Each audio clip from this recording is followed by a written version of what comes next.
still experimental, hence the polygraph. I would have tortured you, but my employers insist I use their concoction. Now, let's begin. How did you get into Hadia? The yellow brick road. Well, apparently, needs more time. While it's going through your system, curious about something. Why did you do it? Anyone in my shoes would have done the same. I think you overestimate human beings. I don't think you realize the time, money, and resources that went into this operation. You pissed off the wrong people. But I'm getting ahead of myself. You were smuggled out of Hadia at age 5, grew up in the foster care system, and dabbled in criminal activities. You managed to pull yourself together and become a decorated soldier. After decades of trying to get back into Hadia, well, you decided to take matters into your own hands.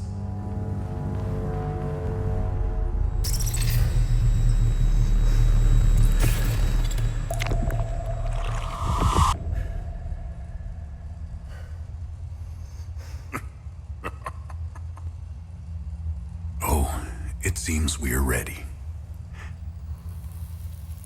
How did you get into Hadia? I asked for a transfer to the UN peacekeepers, who had deployed inside Hadia. It backfired. When the paperwork cleared, Hadia's civil war was in full swing and the peacekeepers pulled out. I reported to my new unit, stole some gear, and crossed the mountains. Why come back? Fuck. My parents. I wanted to find them. I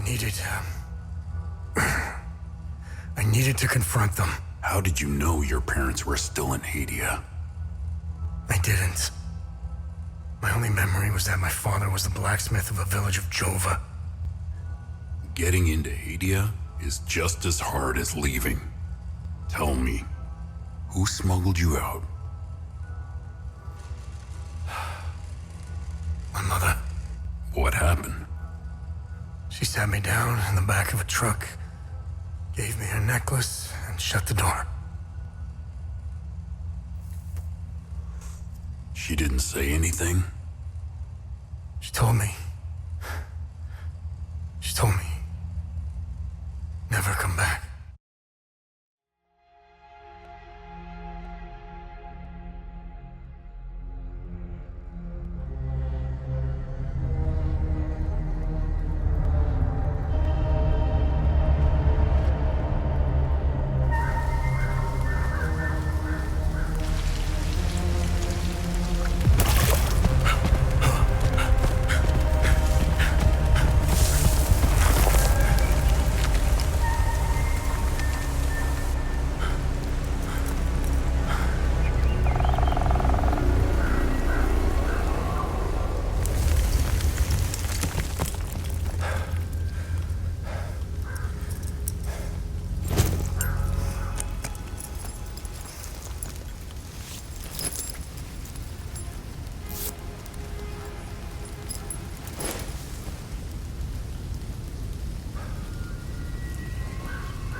You must be lost to wander around Sinedra Forest.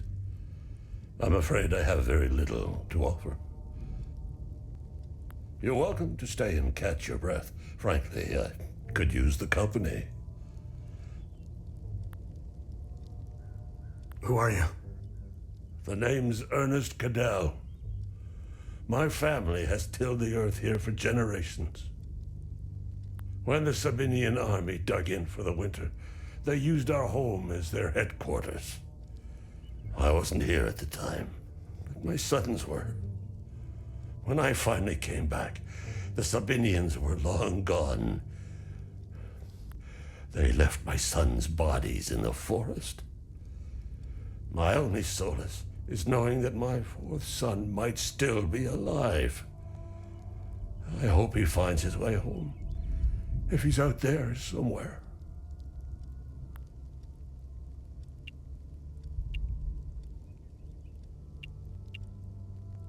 Do you know where the village of Jova is located? A group of strange... Do you know where the village of Jova is located? It's in Atticus marshes. It's quite a ways from here. I'm afraid you're going to need a vehicle. Unfortunately, I have none. A group of strange-looking soldiers arrived here last night in an APC. And perhaps you can ask them for help. It's not the first time I've seen them. They always seem to be snooping around here for something. Where can I find the APC? They parked their APC just beyond the woods, to the north.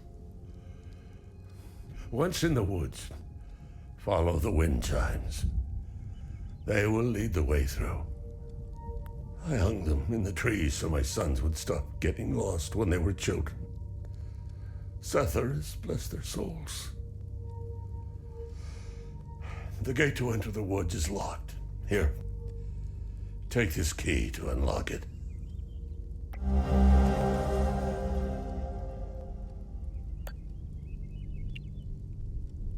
President Yanko, no matter how you feel about the bastard, he held everything together. His grandiose vision of unification kept a fragile peace together. That and his excessive brutality. He was the one that turned Hadia into a prison. No one was allowed out or in, keeping old grudges bobbling on the pot's rim, just waiting to boil over. When President Yanko blew his head off, the hand holding the lid was gone. War was inevitable. I managed to survive 2 years of this damn war.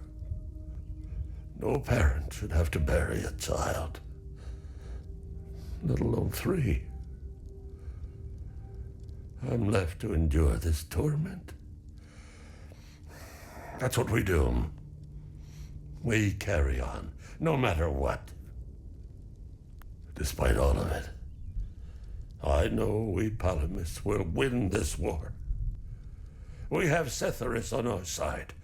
The Sabs only pretend to worship him, which will be their undoing. Trust me. I don't know much about them.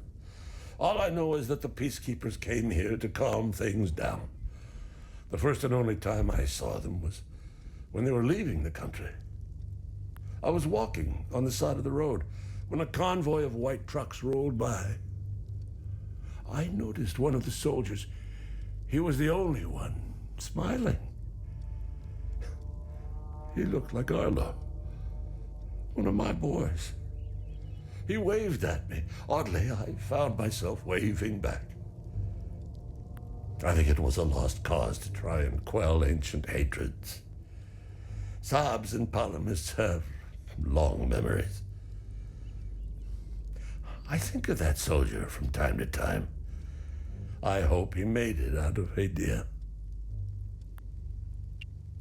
I grew up hating Sabs, without question. My pap and my dad hated them. That was enough reason for me. Now, I damn well know why I despise the bastards. I'd be at the front if I were any younger. I'd show the Sabs as much mercy as they did my boys. I've always seen we Palamists as creatures of habit. Like most of us, I hold my God and traditions close to my heart. We are humble and modest and tend to help our neighbors, so long as they're Palamists.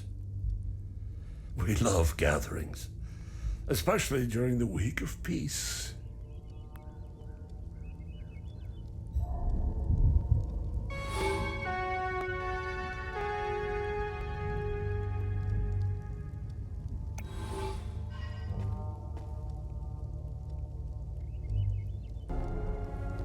startled me. I thought you were one of those soldiers. It's not a bad idea to dress up like one of them. Listen, I hope you find whatever you're looking for in Joa. You seem to have a purpose. Sadly, Hadia will suck it dry.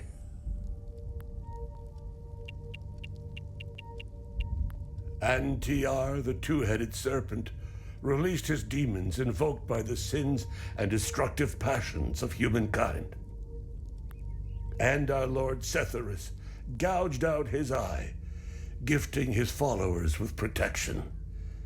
And so the eye of God gazed upon his believers, freeing them of sin and destructive passions. I believe they are the same as the demons described in the holy passages of the Kada. They appeared about 3 weeks ago. I've been praying in my cellar ever since.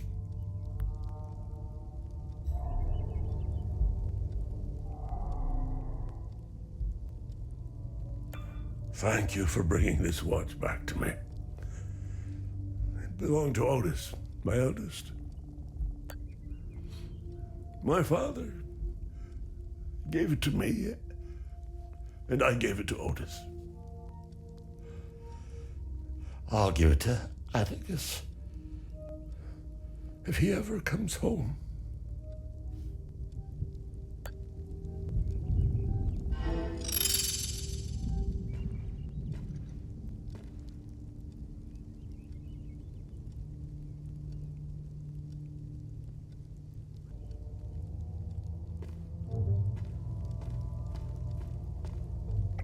Hey, Gus, Arlo, Otis, please pick up. It's Atticus. I've been trying to call for days now. Phone lines keep going down, so I don't know when I'll be able to call you back, but I'll keep trying. Hey, don't go killing Sabs without me. See you soon. You found me. Epsilon 12, right? God, I can't see shit. I have blood in my eyes. You must have honed in on my distress beacon. Who are you? Sifo 451, Epsilon 11. I got separated from my unit. They're still down there behind that door. We were on an SSC. We got jumped. I'm not sure how I got here. All I remember is hearing that door shutting behind me. I must have triggered something. We need the key to the APC. We need to get the fuck out of here. Who has the APC key? The sergeant has the key. He's inside with the team. The Sarge is easy to spot. He's the one with a dark red poncho. Shit. I'm hurt pretty bad. I need to stop the bleeding. Look, we have a medkit in the camp we set up in the woods west of here. We marked the trees to make it easier to navigate. Bring me the medkit, and I'll give you what you need to open the door.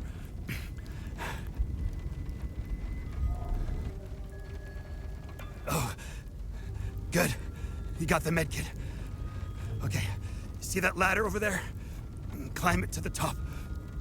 Take this. You'll need it to open the door.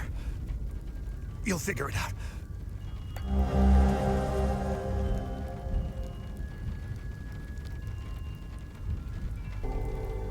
I knew you'd figure it out. Now get the APC key so we can get the hell out of here.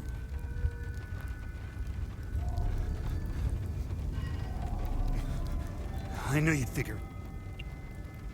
I've been to some fucked up places around the world. But this place redefines insanity. I heard that they're still fighting in some parts of the country. You'd think they would have a ceasefire by now or something. Man, you really have to hate someone to keep going like that. Who has the APC key? That's all smoke and mirrors. It's a pity they have no clue what part they played. They're guinea pigs. Who gives a shit? Rats in a maze, man. Rats in a maze.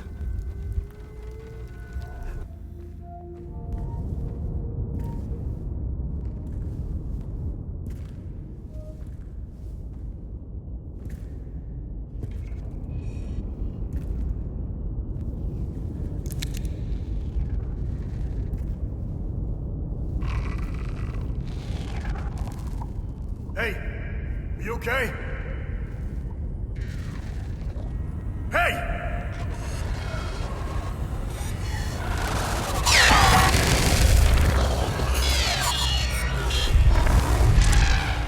Fuck.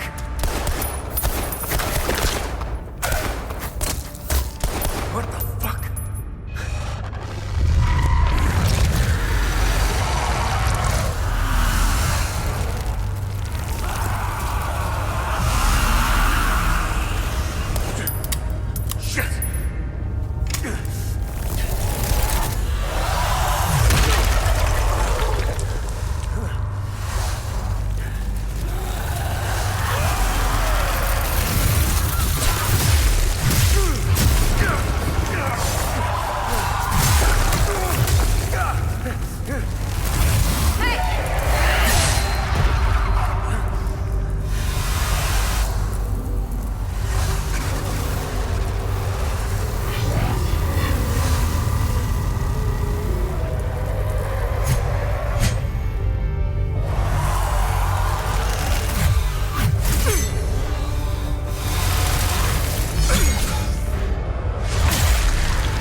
Epsilon 11. Epsilon 11, sound off. Why are you in Akasa Marshes? Who ordered you? Where are my men? They're gone. The creatures got the better of them. Abandon the vehicle and walk away. You have my word, no harm will come to you. How about I give it back when I no longer need it? I would advise against it. It's just too convenient. You have no idea who you've stolen from. Choose your next move wisely.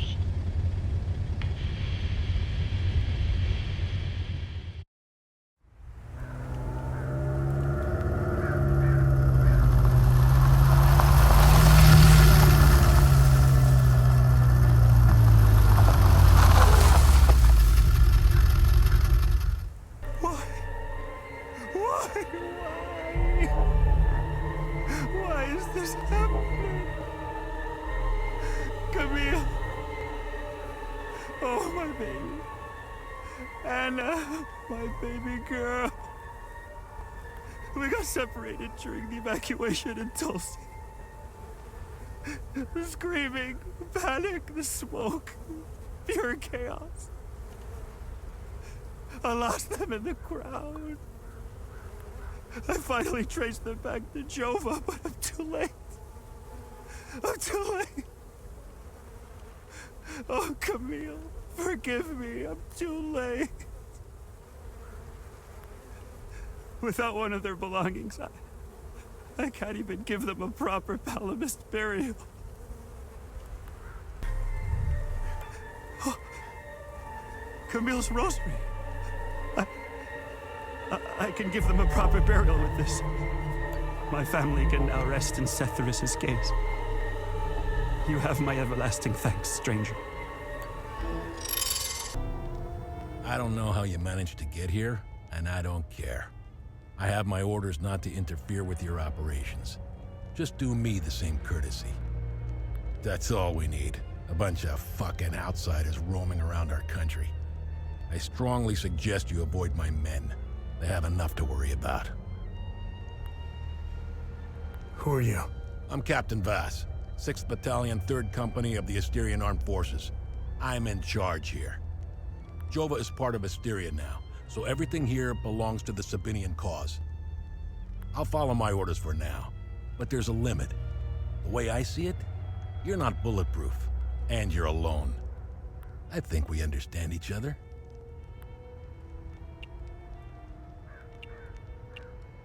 I'm looking for Jova's blacksmith. Have you seen him? He must have left with the ON convoy. Can't find the son of a bitch anywhere. We had a good deal. Our Corps of Engineers went dark right about when the creatures appeared. He was gonna help rebuild Jova. If you find him, tell him he can come back. I'll go easy on him. What happened here? Justice happened here. If you think the Palamists aren't doing the same thing to us, you're a fucking idiot. Jova's part of Asteria's relocation program. We were gonna get everything ready for the migrating Sabinian families. That was before these damn creatures showed up. Where was the ON convoy going? I have no idea, and I couldn't care less. They're either brave or stupid to have made a run for it. My money's on stupid. Wherever they're going, I'm sure they didn't get very far from their outpost. Where's the ON outpost? The outpost is northeast of here, on the outskirts of town. It's on the street behind the blacksmith's forge. It's the greatest country on this spinning ball of ours. Well, if it wasn't for the Palamists bringing us down several notches. When we finally get rid of them, Hadia will rise like it once did under King Aster. He was by far our greatest monarch. Look at what we've accomplished with fewer men and resources. We've captured the entire province of Umbrahan and pushed into Argola. I'm guessing we would have Trisk, the capital city of Argola, if it weren't for those damn things. The Asterian armed forces will swing around and liberate Jahania when the fighting resumes. You know the saying, right? ON peacekeepers are as useful as a second asshole on your elbow. Useless outsider trash. We are superior in every way. We've dominated the arts, business, education, and politics for decades, if not centuries. We need to progress. The only way to achieve greatness is to rid ourselves of the Palamist swine. They're drowning in their own filth. We need to step on their heads and hold them underwater. If we let them, those bastards will drag us down with them. They're insects. Look at what they did to that Sabinian family in the marsh. Now, I know what you're thinking. What about the Palamists in the forest? Killing their women and children and sending their men to work camps? But they're not women. They're not children. And they certainly aren't men.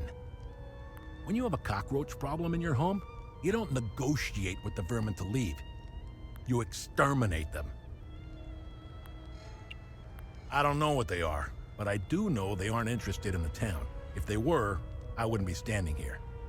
I sent a scouting party to try to figure out what we're dealing with here, but they never came back.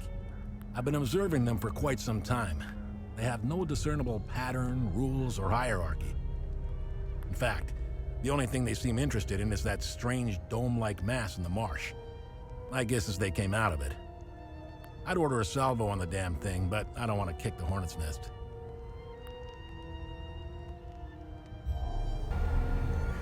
What now?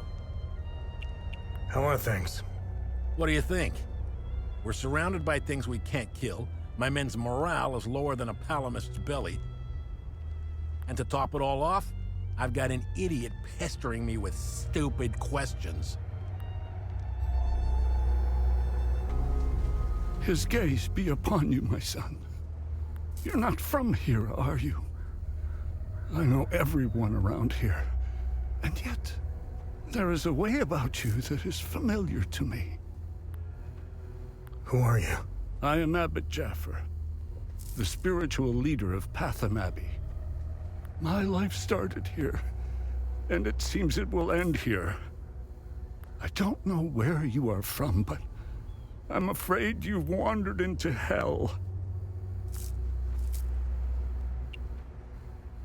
Do you know where I might find the blacksmith? Even before all this started, he was off and gone. A dark burden weighed on him. I sincerely hope he has escaped Jova with the ON convoy. Pray, my son. Pray he hasn't been shipped off to the prison camps. What happened here? Madness and hatred happened here, and lots of it. When I finally managed to get back from Tulsi, I rushed to my brother's home only to find my niece Rebecca orphaned. Then the soldiers began to round up the villagers. When they kicked in the door, I told her to hide. I gave myself up. Where's the Abbey? It's southeast of Jova, sitting on a rocky plateau. From the marshes you can see its beautiful golden spheres and Sethrus's ever-watchful eye. Tread lightly, my son. Captain Vaas sent some of his men to ransack the Abbey. He's obsessed with finding a treasure that does not exist. They can keep beating me for as long as they want. I have no idea what they are talking about. Did you happen to see where the convoy went? Lieutenant Rue came to negotiate my release. Captain Vaas would hear none of it. I heard their trucks leave the outpost this morning. Many roads lead outside the marsh. Sadly, my situation prevented me from seeing where they went. Your niece, Rebecca, is she okay? How long can a young child survive in these horrible conditions? Could you be so kind as to check in on her? The last time I saw her was in my brother's home. It's the building with the treehouse next to it. Why is Captain Vaas doing this to you? Captain Vaas is a criminal and thief parading as a soldier. You don't believe me? Look inside his trucks. They are filled with things he stole from Palamist families. It is the reason why he arrested me. He can beat me as long as he likes. My answer will always remain the same. There is nothing of value in the Abbey besides our barrels of mead. Where's the ON outpost? It's not far. Turn right, just before the blacksmith's forge. You should see it down the hill. The roots of hatred run deep and far across Hadia. This isn't the first time we've been caught in a perpetual cycle of violence. Sethrus's benevolence lives in all of us. But the serpent also lives in us.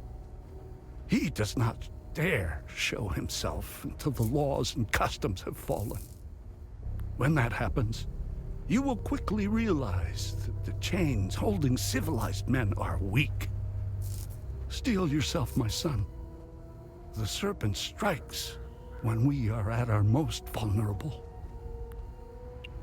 This war is a sword sharpened by propaganda and religious intolerance, slicing and dicing up what generations built over centuries within days.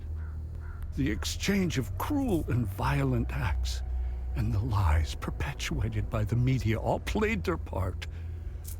I was shocked to hear that even priests were involved in spreading hateful rhetoric. Now look at us. I see only darkness ahead, but I have faith in Setharus. I believe Hadeans can quell their emotions and come back to reason. They must, or all will fall to ruin. Lieutenant Rue was the first outsider I ever encountered. She was as curious about our customs and traditions as I was about hers. This Buddha she spoke of is a fascinating figure. I was saddened to hear that the outside world seems to fall prey to the same dark impulses as Hadeans, which is partly why the peacekeepers exist. Being a peacekeeper is admirable. Risking one's life for the betterment of others is a noble pursuit. No matter how hard they try, I refuse to hate them and never will. We both share the same land and God. There is plenty of room for peaceful coexistence, and Setharus has plenty of love to spare. I'm not naive. I understand why things are the way they are, but that doesn't mean I have to accept them. How do we stop the spread of hatred from one generation to the next? I lack the wisdom to know the answer, but know where to begin. I need to start with the next generation. The children of this war must let go of their hatred if we are to climb out of the hole we dug for ourselves. There is a moment in history that all Palamists should reflect on, if not regret entirely. The country was ruled by a heavy-handed theocracy, with one thing in mind: power. A young charismatic erudite named Sabingo wrote several Reformation theses, which gained popularity. What did the Palamist traditionalists do? They hunted them down. They accused them of heresy and burned them at the stake. They were Palamists who only wanted reform.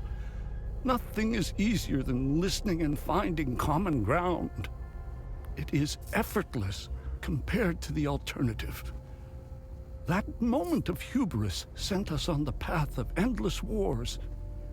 We don't learn from our mistakes. We only seem to repeat them. I overheard the guards speaking of such creatures. If what they describe is accurate, then the darkest days are ahead of us.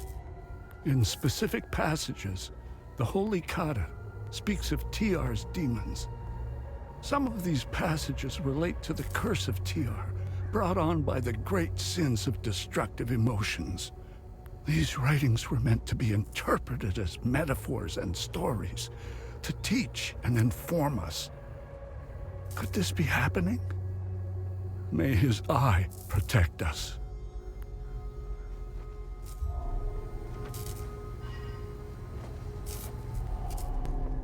You're not a soldier, are you?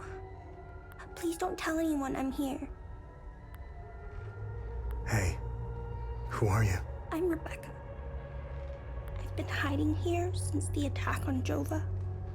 When the bombs fell from the sky, I was playing in the treehouse with my baby brother. The parents ran out and screamed at us to get down. My baby brother ran to them.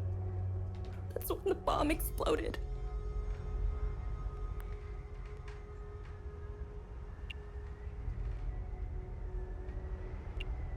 I saw your uncle.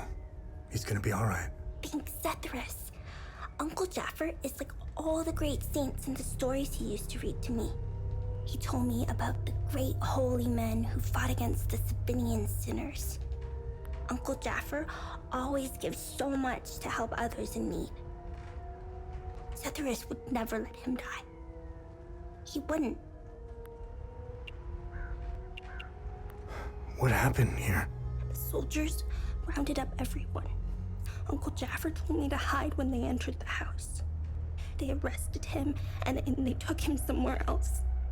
The soldiers separated everyone. The men, the women, the children.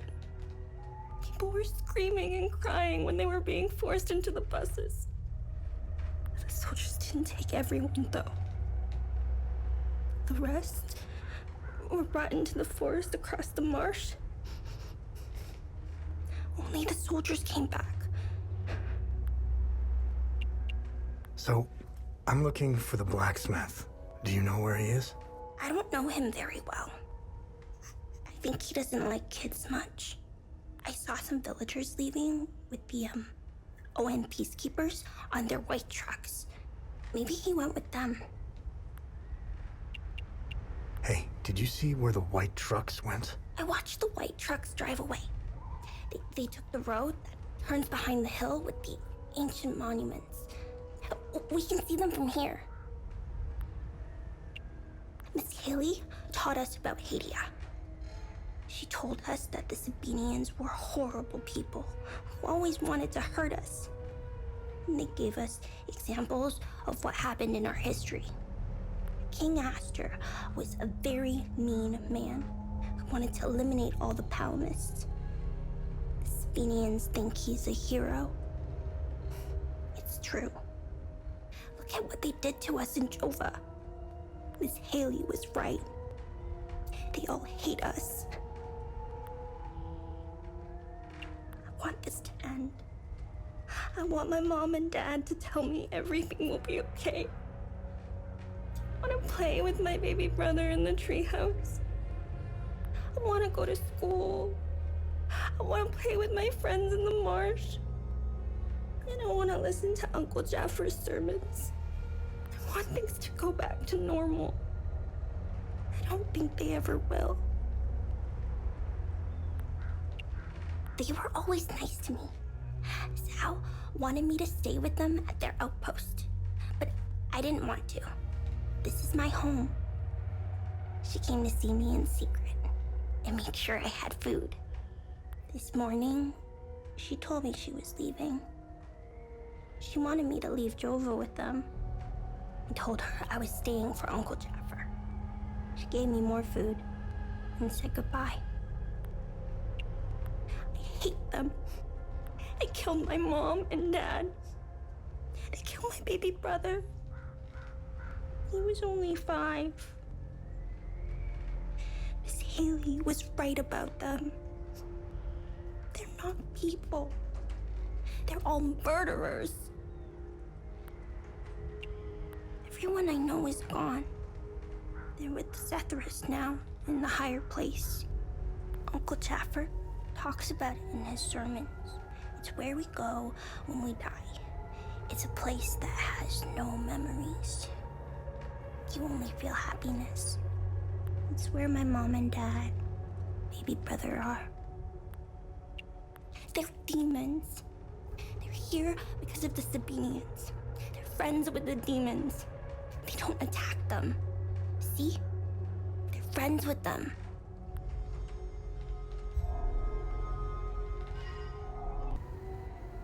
I found your niece. She's okay. Thanks, Setharus. She was always brighter than the other kids.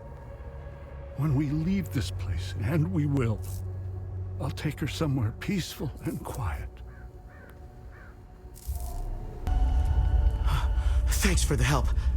Wait, that necklace. You must be one of his friends.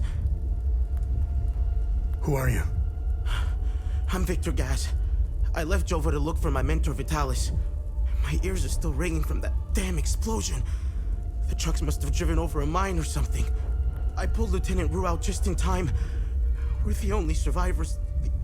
The explosion must have attracted the creatures. We hid in here until I could figure out a way back to Jova. Who is Vitalis? Vitalis is the blacksmith of Jova. I've been his apprentice for many years. I was an idiot to think I could go look for him. Recently, some agents came for him. You know, Black suits, shades. Let's just say they didn't seem like the type to fuck around. Listen, maybe we could help each other. Take the key to Vitalis' home. I found a locked door in the basement but couldn't figure out how to open it. Maybe you'll have better luck than I did. I'll come join you later. I need to make sure the lieutenant can make it back to Jova. I'll find a way to avoid the creatures.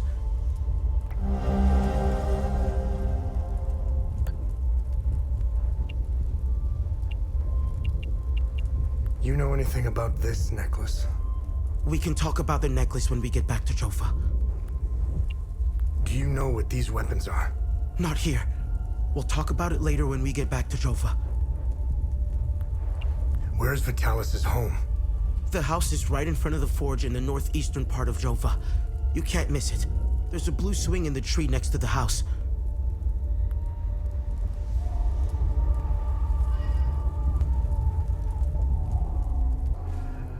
Thanks for helping us in the tunnel.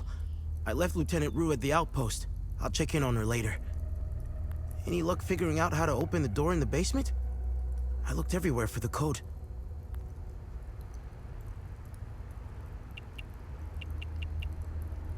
Can you tell me more about Vitalis?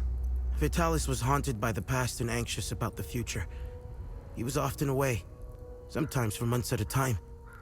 After seeing the destruction of the war and the creature's sudden appearance, I now understand why he was so preoccupied. Do you know the woman in the pictures? Whoever she is, she seems to be a painful memory. Vitalis became angry whenever I asked about her, and he would shut me out completely. So I dropped it. Any idea what Captain Vaas is up to? My best guess is that he's thieving. Be careful when dealing with Vaas. Men like him are unpredictable, which makes Vaas very dangerous. I'm only alive because I'm useful to him. Thanks Etheris, too. Otherwise, I'd be dead or, worse, shipped off to a prison camp. What is going on with Abbot Jaffer? When I left to find Vitalis, they kept him in a small house in the center of town, exposing him like that in the open. Captain Vaas wants to send a message to whoever remains in Jova. I'll find a way to get him some water when the guard is distracted. It's all I can do for him. Whatever Captain Vaas wants from Abbot Jaffer, he won't stop until he gets it. You know anything about this necklace? Vitalis has one too, though it's not quite the same. I noticed some of his friends wore similar ones around their necks. They call themselves the Vigil. I think they're made of limbic shards like your weapons, but I'm not sure. The weapons, the necklaces, and the Vigils are all connected somehow. I guess Vitalis left out some lessons. What are these weapons? They're called limbic weapons. Vitalis told me that they were intricately tied to this country's history. He taught me how to repair and enhance them. But to do so, I need limbic shards. And Vitalis wouldn't tell me where the shards come from. He kept a small stash hidden behind the red toolbox. Go get it, and I'll show you what I can do. Can you tell me more about yourself? When I met Vitalis, I was in a very dark place. If it wasn't for him, chances are I'd either be a criminal or dead. Face down in a ditch somewhere.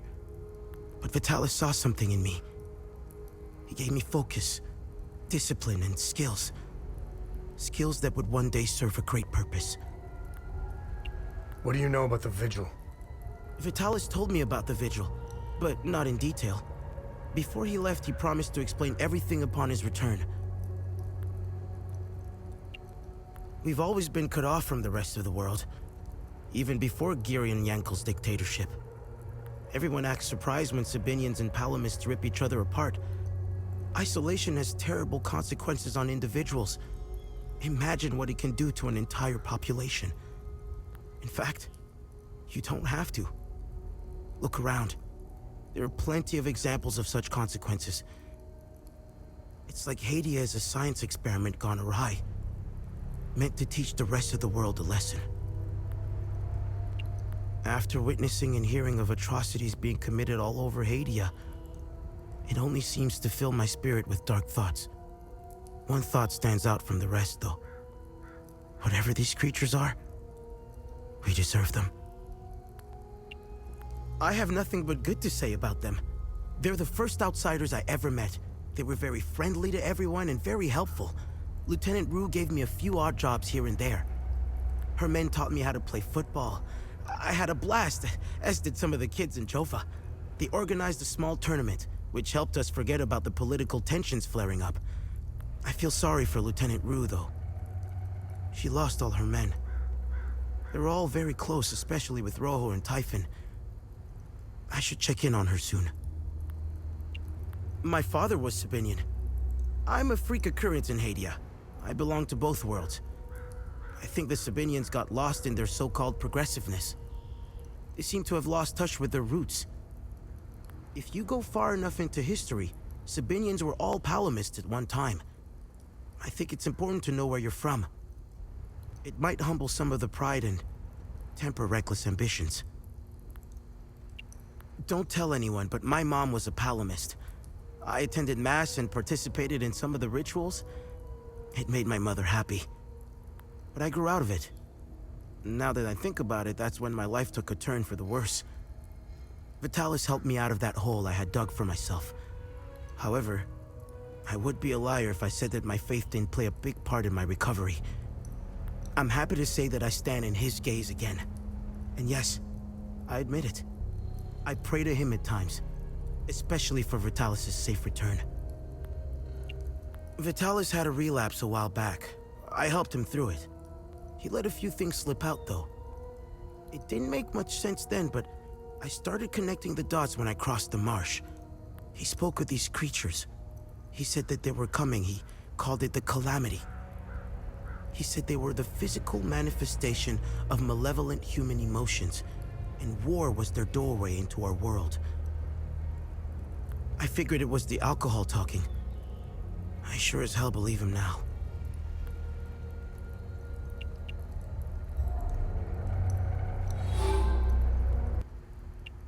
What do you make of this note? Vitalis never mentioned a journalist. I know where the Weeping Knight is, though. It's in the Vissa Hills. It's a large statue of a Sabinian knight holding another fallen in combat. I'm surprised it's still around, considering it's in the Palamist province. It's nestled under a large weeping willow tree. People often light candles and leave pictures of their loved ones at the foot of the statue.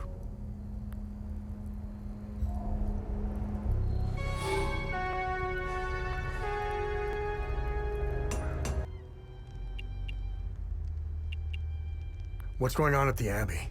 The Abbey is off limits, and it's under investigation. We believe these priests are spies and informants for the enemy. We'll get to the bottom of this very soon. Is Victor gonna be okay? I won't lay a hand on him. I'm just happy to see the smoke rise from the forge again. I have a long list of things that need his attention. Now, if you don't mind, I'm a busy man. What's going on with the priest? And here I thought we had an understanding. That priest is an AAF problem. He's a goddamn spy. End of story.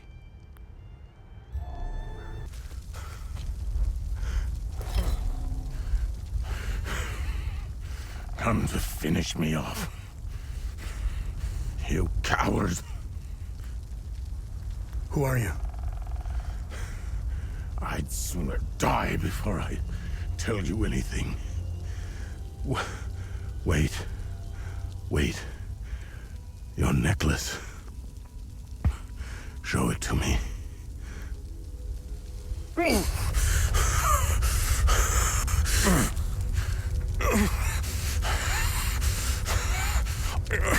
Impossible.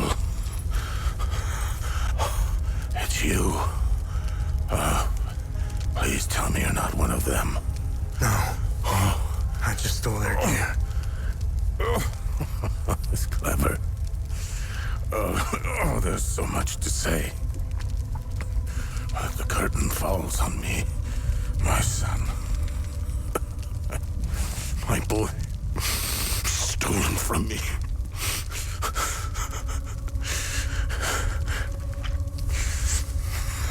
I am a vigil, sworn to protect Hadia. We failed to stop the calamity. but hope stands before me.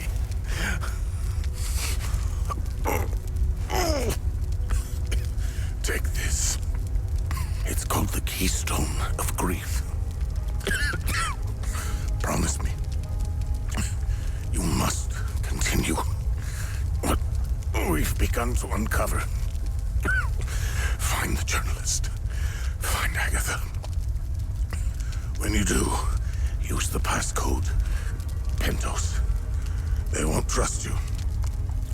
Especially dressed like that. I saw them escape into the rocky ridges. To the southwest. Towards the old windmill. I'm sorry. My burden is now yours to carry. Promise me, we'll stop the calamity.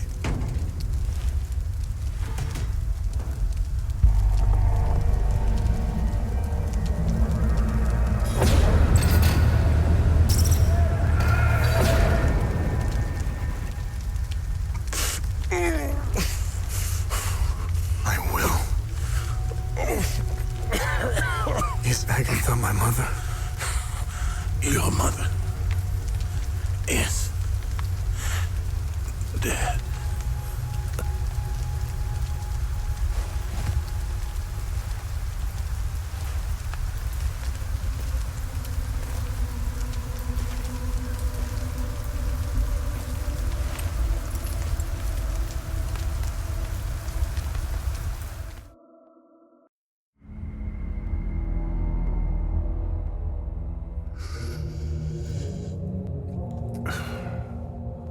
I read your psyche eval.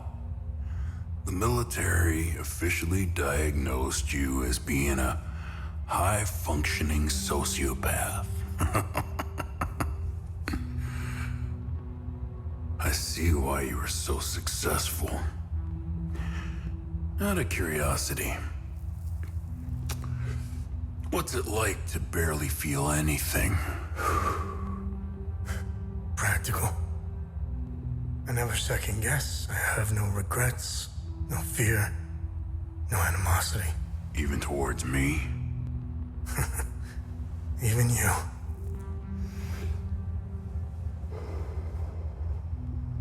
Give it time. I tend to bring out the worst in people. So, could you help me understand something? Your father dies in front of you. Your mother is dead. Why pursue this? I stared into my father's eyes and saw a man with something I never had. And what was that? An undying purpose. I stood in the home I was born in, and it only seemed to fill me with more emptiness. No memories, no feelings. Nothing had changed. In that moment, I felt a connection. To him? To Hadia.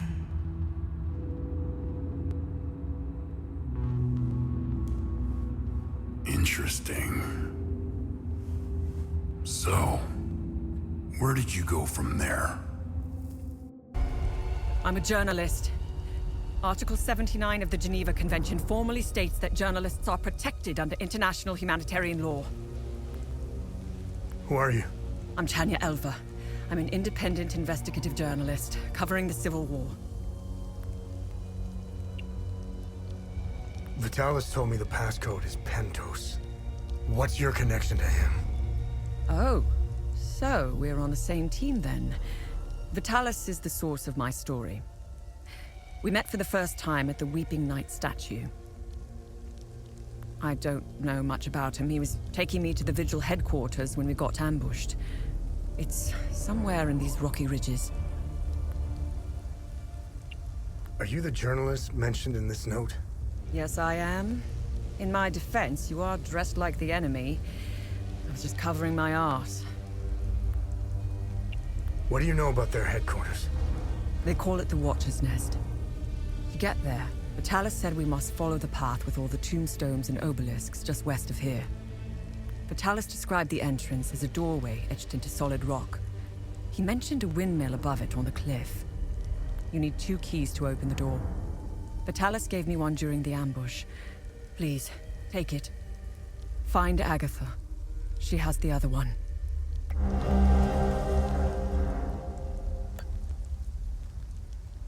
Where's Agatha? We escaped the ambush together and headed into the rocky ridges. The enemy was following us. Agatha and I split up in the path with all the mining carts, and she made sure they followed her. Head back to where the path splits. I went left, and Agatha went right. That was the last time I saw her. I hope she's all right. I won't be joining you. My old injuries are acting up. I will only slow you down. I can see your APC from here.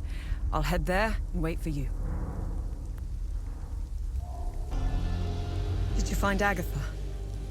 She was in serious trouble when we split up near the mining carts. I got the key. Agatha didn't make it. Ah, fucking hell. How did she... Never mind. I don't want to know. When we split up, I knew something terrible was going to happen. Finding the Watcher's Nest is the only move left. Perhaps there are some vigils left that could help us. Listen, I don't want any trouble. I'm just looking for supplies. Who are you? The name's Atticus.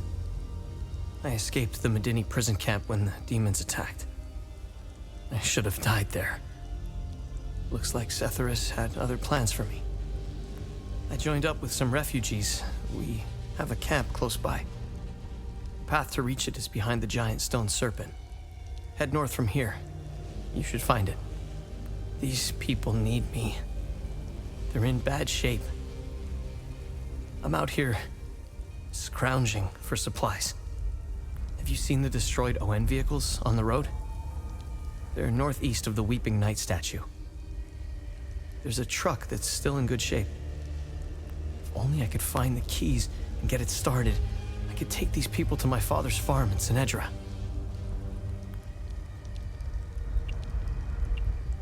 I think I met your father. He's Ernest Caddell, right? Yes, he's my father. I'm glad to know he's alive and well. This makes me want to get back home even more. Did you see a strange door somewhere around here? I saw a large door carved into the rock. Head back on this path and turn left. Continue on the path, and the door will be on your right. Careful, though. There's a huge demon lurking in front. When I saw it, I turned back real quick. It doesn't look like it, but Hadia was beautiful and peaceful. It changed so quickly. I first noticed it on campus at Los Angeles University. History lessons were modified to suit new narratives. The line drawn in the sand by facts was fading under the waves of Sabinian nationalism. New campus groups and fraternities were formed and engaged in intimidation campaigns against Palamist students. Some of us stood firm, but most ended up leaving.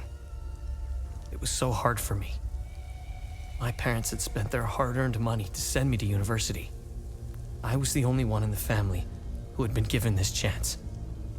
Deep down, I always believed that it would stop, that people would eventually come to their senses. Then I noticed that this was happening all over the country. By the time my hope had faded, civil war erupted. When the war erupted, I was still in Los Angeles, in the heart of the Lion's Den. I gathered what supplies I had and left for the Astarian-Umbrahan border. I needed to get home, to get to my family. What usually took a few hours on a road trip was turning into a logistical nightmare. Couldn't drive, take the bus, or train. Sabinian soldiers were patrolling back roads, streets, stations, you name it. On the way, I did things. Things I'm not proud of. I stole from people who were more desperate than I was. I refused to help others in need. I truly failed as a palamist. After months of hiding, looting, stealing, and running, I finally arrived on the outskirts of the Umbraham border. I sought refuge in a barn. I was exhausted and hungry. The farmer woke me. I was initially terrified, but he was holding a plate of food. He handed it to me and I devoured it. He said he would return with more. He turned out to be a Sabinian farmer, feeding me to buy time until the soldiers showed up. It worked like a charm. That was the last square meal I had. After that, prison scraps if I was lucky. Did you know that the Peacekeepers had an outpost in Medini?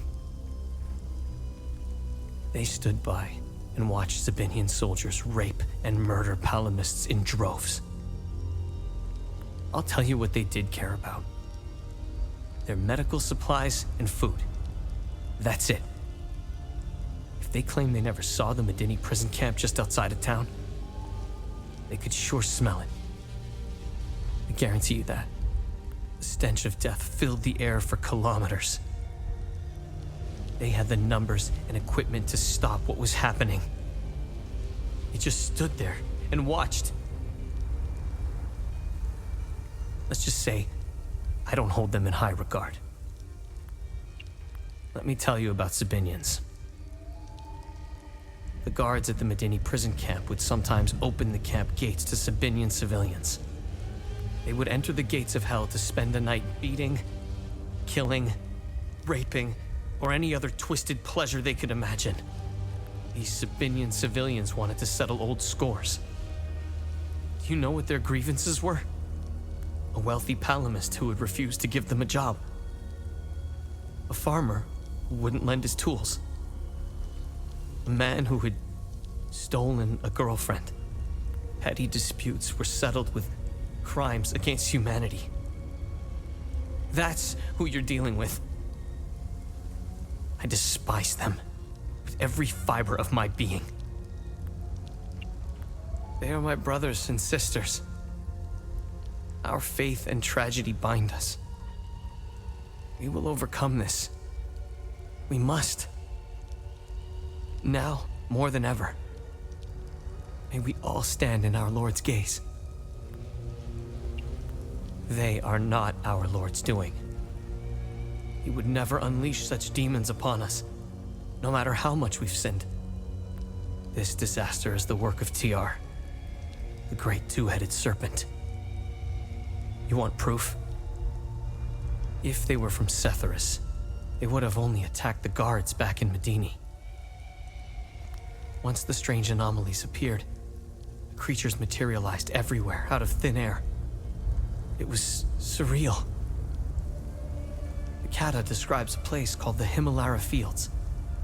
TR made the great curse, and his demons dwell in that place. I believe those anomalies are doorways between our worlds.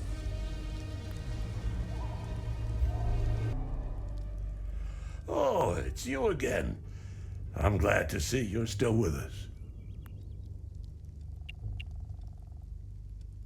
I met your son, Atticus, in the Vista Hills. I knew he was still alive.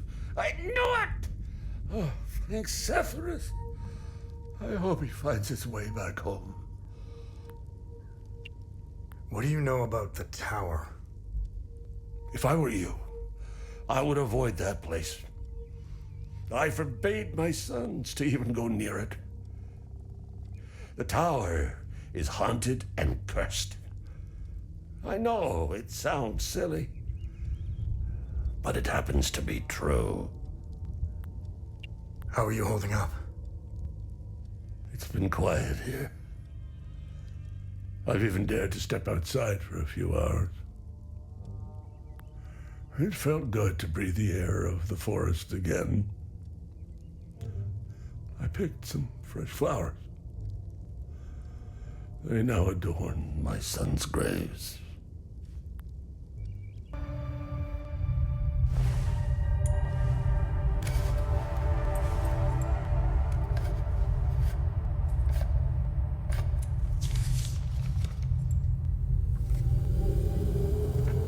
That's interesting.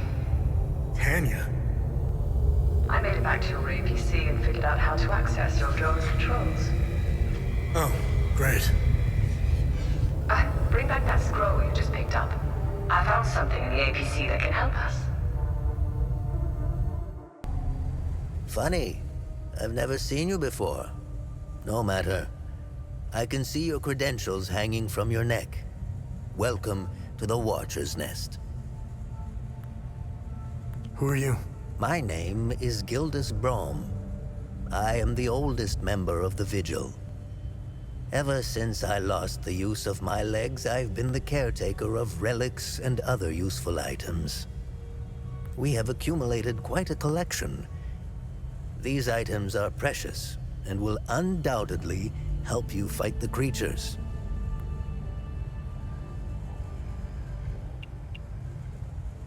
Can you tell me more about the Keystone of Grief? If you have the Keystone, this can only mean one thing. Vitalis is no more. This is a somber day for the Vigil.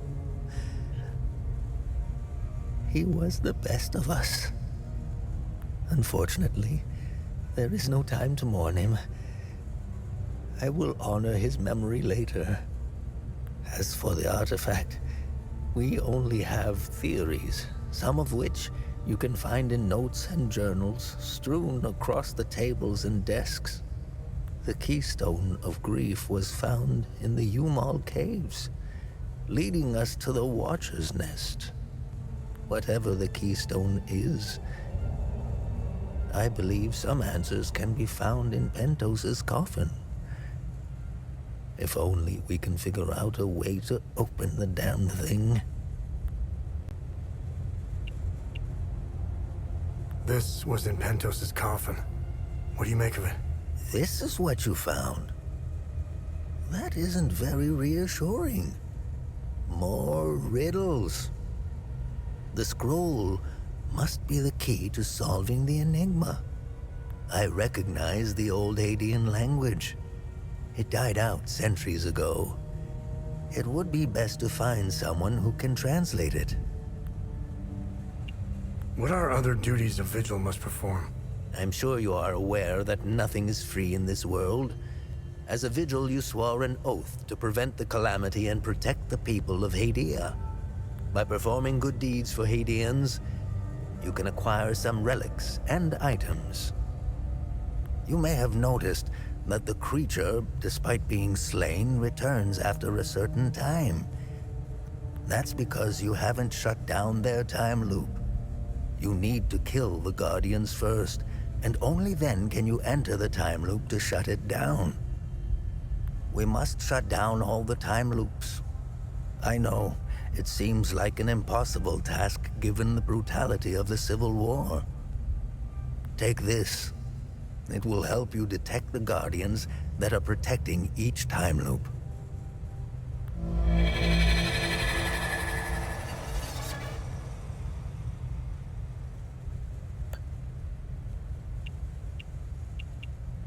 How do I perform good deeds? It's simple. Help our people. Hadeans are a proud bunch.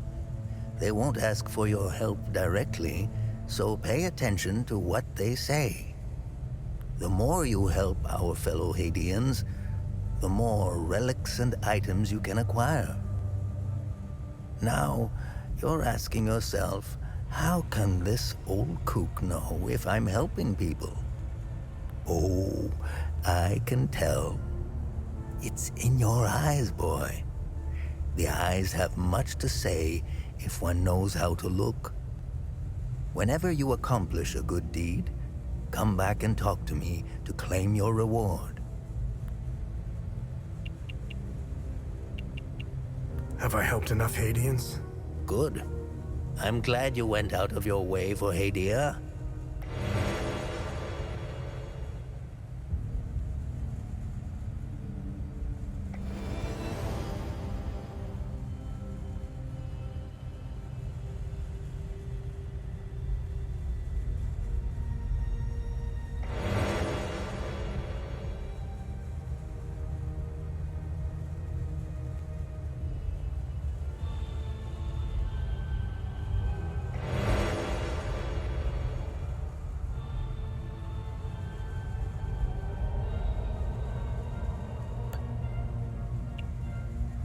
What are time loops, and how do I shut them down?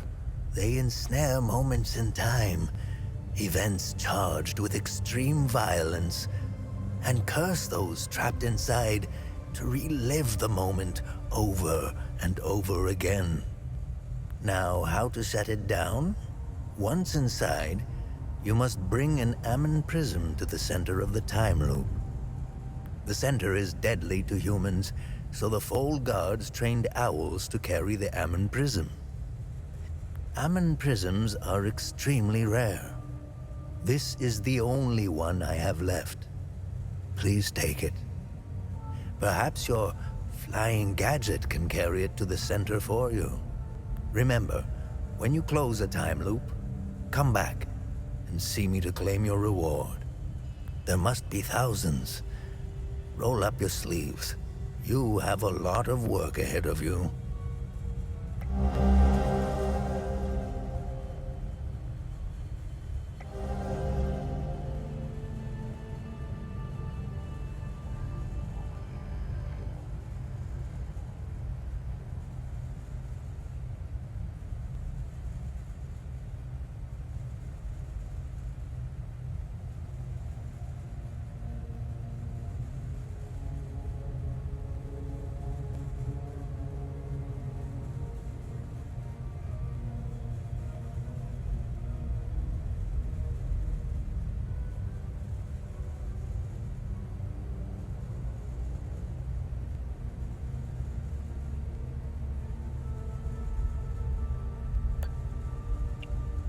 What do you know about these weapons? Consider what our smiths need to forge our weapons. It makes you think, doesn't it? Now that's a chicken and the egg mystery if I ever saw one. Think about it. You can't slay the creatures without our weapons. The material to forge them comes from the creature's corpse. How did they do it? Where do these necklaces come from? The necklaces we carry today belong to the Fold Guards. We found them in old tombs and ruins. Crafting these necklaces is a lost art. Many have tried unlocking the secrets of forging one, but every attempt has failed. They are precious and rare, which is why each member of the Vigil passes the necklace to their next of kin. Anything else you can tell me about the Watcher's Nest? Initially, the Watcher's Nest was a barracks for the Fold Guards, our ancestral order. Their blue-flowered crest is carved on the walls. The Fold Guard abandoned it, but Pentos Algier, the founder of the Vigil, reclaimed it years later. He made it a secret stronghold to coordinate the Vigil's efforts. Today, it is a beacon, a marker left behind for future generations. Pentos was put to rest here, but we only recently discovered his tomb in the crypt below. Hadeans need to rejoin the world. Come to think of it, we've never been a part of it. Hadeans have been isolated for far too long. I believe the only way to end the calamity is to abandon Hadia. Leave and never return, Sabinian and Palamist alike. The calamity is unique to Hadia. Why? What is it about Hadia that is so different from any other country? The answer is buried out there somewhere. We need to find it and stop it for good this time, or the cycle of destruction will continue. War is beyond tragedy, a senseless waste of human life and potential, and sadly, Hadia is no stranger to it.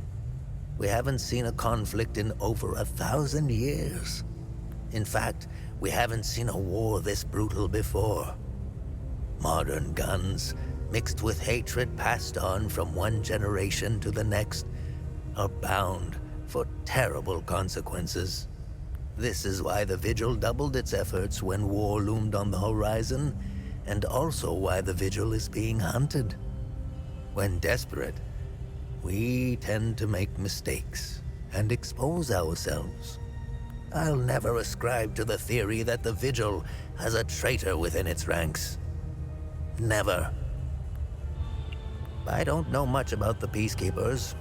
In a way, they are like the Vigil. They help the victims of war and ensure their care. Nothing wrong with that. However, unlike us, they operate in the open, which has certain disadvantages. It's like having a target painted on your back. I wish them the best of luck. Technically, I am Sabinian. I don't count myself as one, though. I am a Vigil, first and foremost. I was born and raised in the small village of Teden. It's in the north of Asteria. I went to school just like the other Sabinian kids, but during the small hours, I trained. I barely had friends growing up, but that didn't matter. The life of a Vigil is lonely and hard. I was always the outsider looking in. I observed my friends and neighbors all bickering about the Palamists. Let's just say I had other things on my mind than to hate an entire group of people. That always bothered me to my core. I wish I could have told them all to stop, to tell the truth, and to warn them of the real threat. I'm afraid they were too far gone, as if their hatred were a terminal sickness. I have no ill feelings toward the Palamists. They are dyed-in-the-wool Hadeans. Do you know the saying, the way to a dog's heart is through his stomach? Well, the way to a Palamist's heart is through his faith. Threaten that, and you will have a devoted enemy pitted against you. The propagandists played the religion card, fear-mongering the Palamists into believing that the Sabinians were going to take their faith away. And now look at us, divided and broken. It's deplorable. The time loops appeared at midnight on January 1st, and the creatures soon after. This isn't the first time this phenomenon has occurred in Hadia.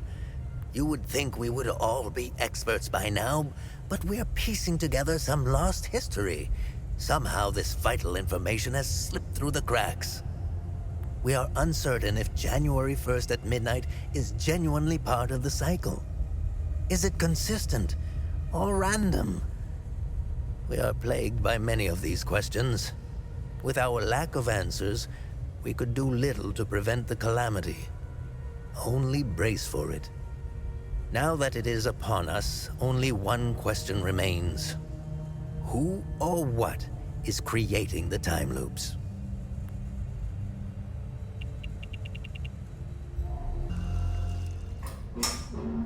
You really should lock your doors before leaving. There was no need to before. Now this is an ideal vehicle to roam a war-torn country. It's even got cup holders. Do you realize what you have here? It gets me where I need to go. It's a state-of-the-art armored personnel carrier with tech I didn't even know existed. I had fun pressing all the buttons. Was there a mute button? Smart ass. Do you want to know what I found or not? Tell me. This computer is linked to something called the Zeal server. I came across that name before. The Zeal Council. I have no idea who or what they are. And? This server appears to have a vast database containing history of Hadia. As of now, I only have limited access. Give me some time and I'm sure I can get through to more. Interesting. When Vitalis contacted me, he told me he wanted— Whatever deal you had with Vitalis, it died along with him. I'm sorry you lost your friend. Don't be. I didn't know him. Whatever the Vigil is up to, it's on you now, right? I want to piece together whatever is happening here, and you want to stop it. Neither of us can do this on our own. I found a tracking device embedded behind a panel. I know I don't look it, but I have my uses. Face it, you wouldn't have gotten far without me. All right. You can tag along. Good. Show me what you found in the coffin. Interesting. Let's talk about the scroll once I'm done examining it. Okay. I finished examining the scroll. So, what's written on the scroll? I translated the text. It's a riddle. I suggest you read it. I'm sure it will make more sense once we find a location. As for the blue flower, the Zeal server is giving me the usual encyclopedic answer. It's not providing me with a specific location. The drawings are landmarks, and the blue flower is the key to finding their location. Whatever this place is, it's a well-guarded secret. I'm sure it holds the clues to Vitalis' investigation into stopping the calamity. I think it's time for you to chat with the locals. Talking isn't your strong suit, but someone must know where this flower grows.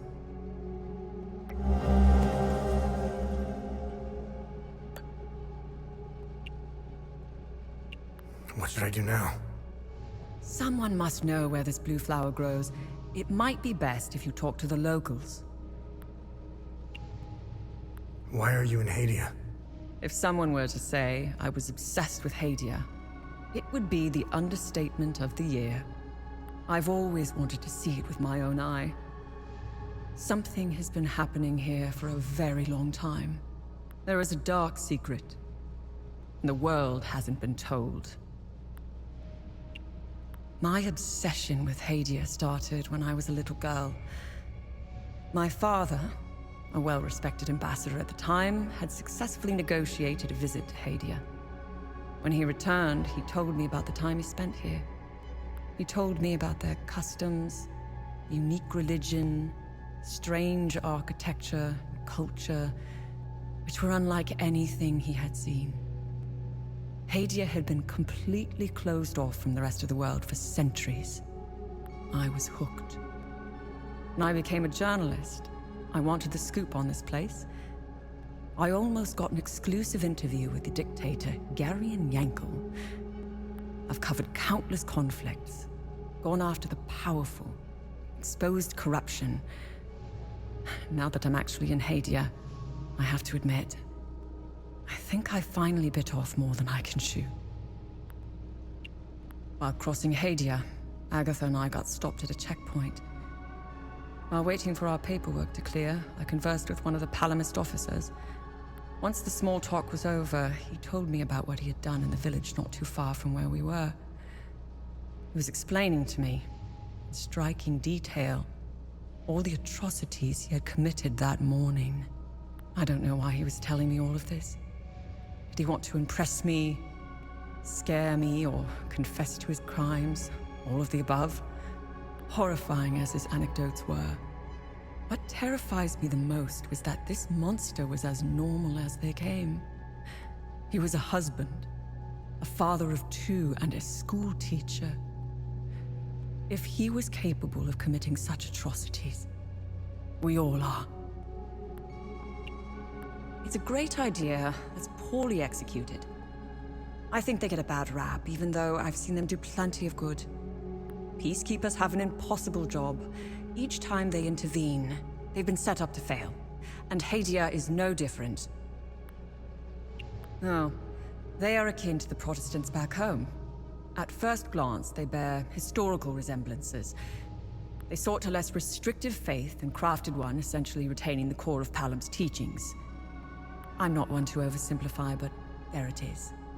Ask me again when I have more information about Sabinians and if we ever survive Hadia. Mind you, I came to these conclusions purely through observations. I haven't done any proper research. They strike me as being like conservatives in the most Western countries. Again, these are just observations. I need more time and research to formulate an adequate answer or opinion. I'll never erase that night from my memory.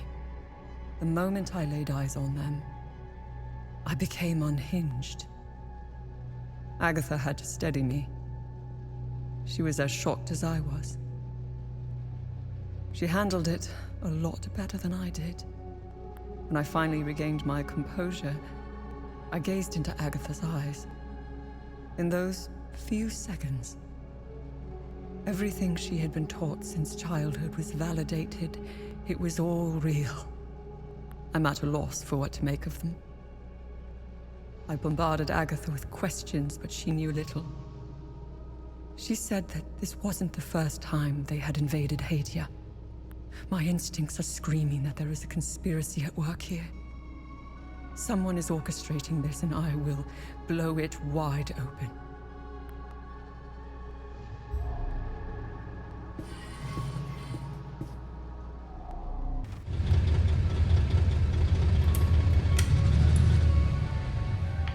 It was clever of you to remove our tracker, especially for a civilian. But you aren't a civilian, are you? We still managed to get clear pictures of you both. It's only a matter of time before we ID you. When we do, I will turn my attention toward the people you care about. Will I find someone in Jova? The Vista Hills? Charming. She's hot on our trail. Then whatever business we have here, let's make it quick. Oh, it's you again. This flower, do you know where it grows? I know the species. It's called Adder's Tear. It grows only in one place, Lake Sinan. I used to take fishing trips there. Sometimes I would sit there, waiting for something to bite, realizing how sad it was that my sons never came along. Life seems to be a series of missed opportunities.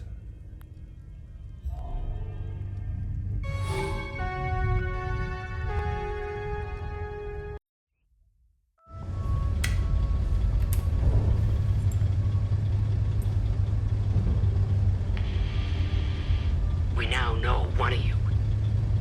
Tania Alver, the journalist obsessed with Hadia. Shit, that's not good. Careful of Miss Alver. She's notorious for trying to get the scoop on our little neck of the woods. So much so that she's gotten several of her friends killed trying to get it. Don't even try that psychological bullshit with me. One mystery man remains. It's only a matter of time before we ID you. I take pleasure in knowing that you buried... Who was it? Your brother? Sister? Mother? Father. His name was Vitalis, but I'm sure you knew that already.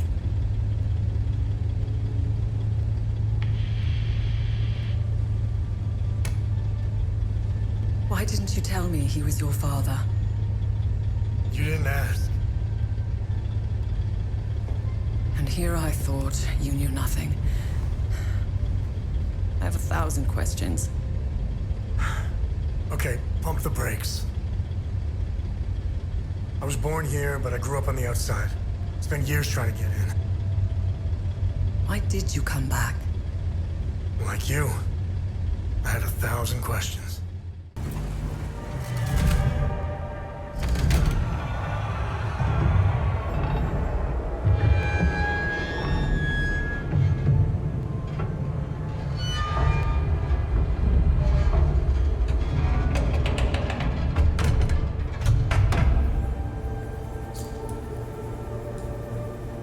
What's she make of this? Vitalis and the Vigil believe whatever's behind that door will end the calamity. This isn't over. We need 3 more Keystones to find out if they were right. I'll take some pictures.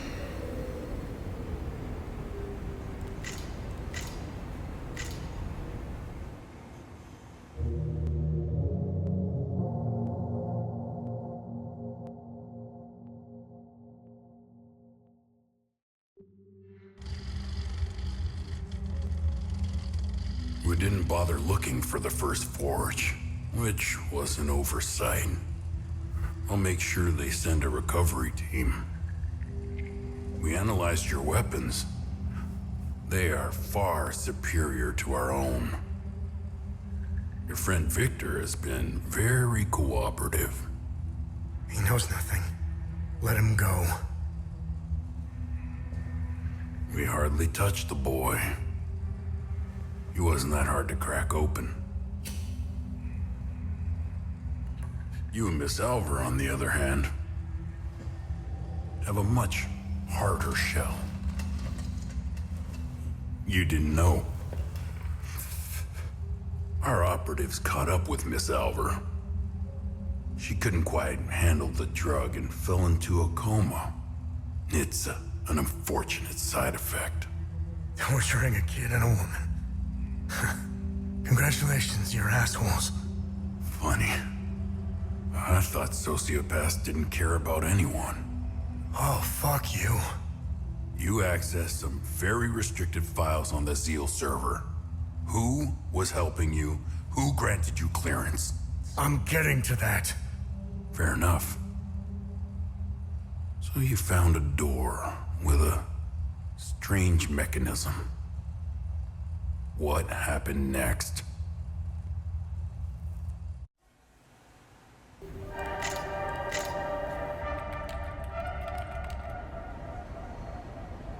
Okay. I have what I need. When you're finished down there, come back to the APC. We have a lot to go through. Let's hope Vitalis was right. While you make your way back, I'll check the Zeal server to see if I find anything to get us started. What can you tell me about this symbol? The Zeal server seemed to have an extensive list of journalists, archaeologists, and historians of Hadia. Due to their research, they were deemed persons of interest. I found a historian who could be of help. His name is Caspian Fran. He researched this symbol for his thesis. He teaches history in Talju. When Agatha and I were traveling through Hadia, the Vigil hid us in a safe house there. During our brief stay in Talju, I met Boro Juven, a local mechanic. He seemed to know everyone in town. Boro would know where Caspian lives. Hey, what information did you find out about this symbol? It was the symbol used by a cult in the year 853. They were called the Servants of TR. To give you an equivalent, that's like saying the Servants of Satan. Due to the cult's rising popularity, the Inquisition of Balaam was formed to hunt down its members. The Servants of TR were eventually eradicated. The Inquisition kept the only surviving copy of the cult's holy book as evidence. The book's title is the Gospel of TR. It was stored in the archives at the Patham Abbey in Akasa Marshes, the birthplace of the Inquisition. The Gospel of TR probably holds some answers, if not all of them. Hey, did you find any information on this symbol? I've got 2 leads. The first takes us into a small chapel on the grounds of the cemetery near the village of Jelgen. Why would a small chapel have this symbol above its entrance? It might be worth our while to investigate the area. The second lead is quite strange. It's the symbol of the Ministry of Cultural Primacy. They should call it the Ministry of Propaganda. They're not fooling anyone. Their offices are in Leith. Apparently, Deputy Minister Martin Rolst suggested the design. He may know about the symbol's true origins. It's up to you where you want to start. Jelgen or Leith. Hey, Tania, is there more information on Deputy Minister Rolst? I found a few things. Before becoming Deputy Minister, Martin Rolst was an archaeologist. He discovered new evidence concerning an ancient monarch who ruled over Hadia. Rolst's file is heavily redacted, so I can't tell you which monarch it was. The best thing we can do is go to Leith and talk to Rolst himself.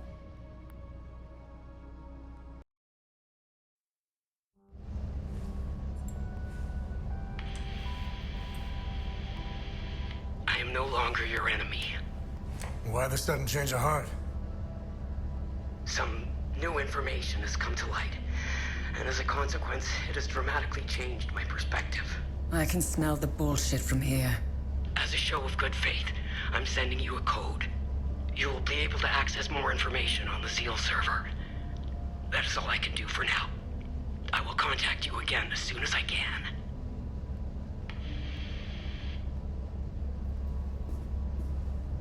like it. It might be a kill switch, but I created a back door in case they tried shutting us down. Access code received. Shall we? I am curious to know if we have a new friend. You didn't trust her a second ago. It's not about trust. We're calling a bluff. You know more about this stuff than I do. It's your call. Her code is legit. We didn't need it. I already bypassed most of their security systems. It seems we have a new friend.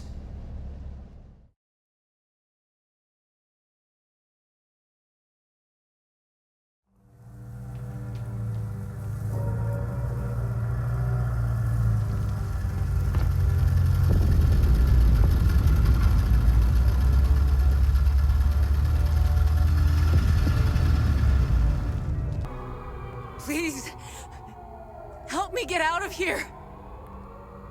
Who are you? Those animals. The mob.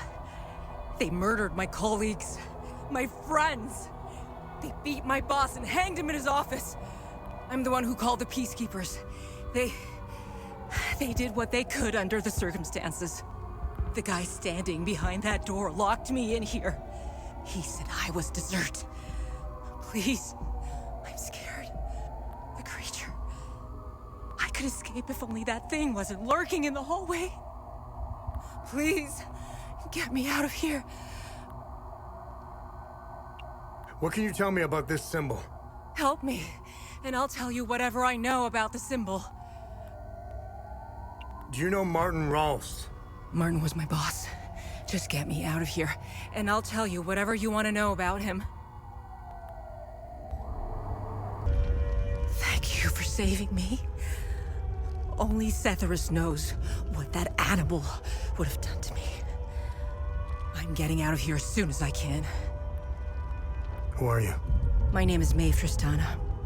I was Martin's assistant here at the Ministry.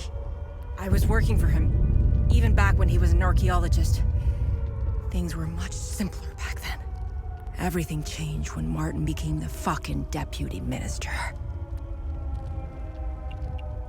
Now tell me more about Martin Rolst. Martin was obsessed with Lord Astor.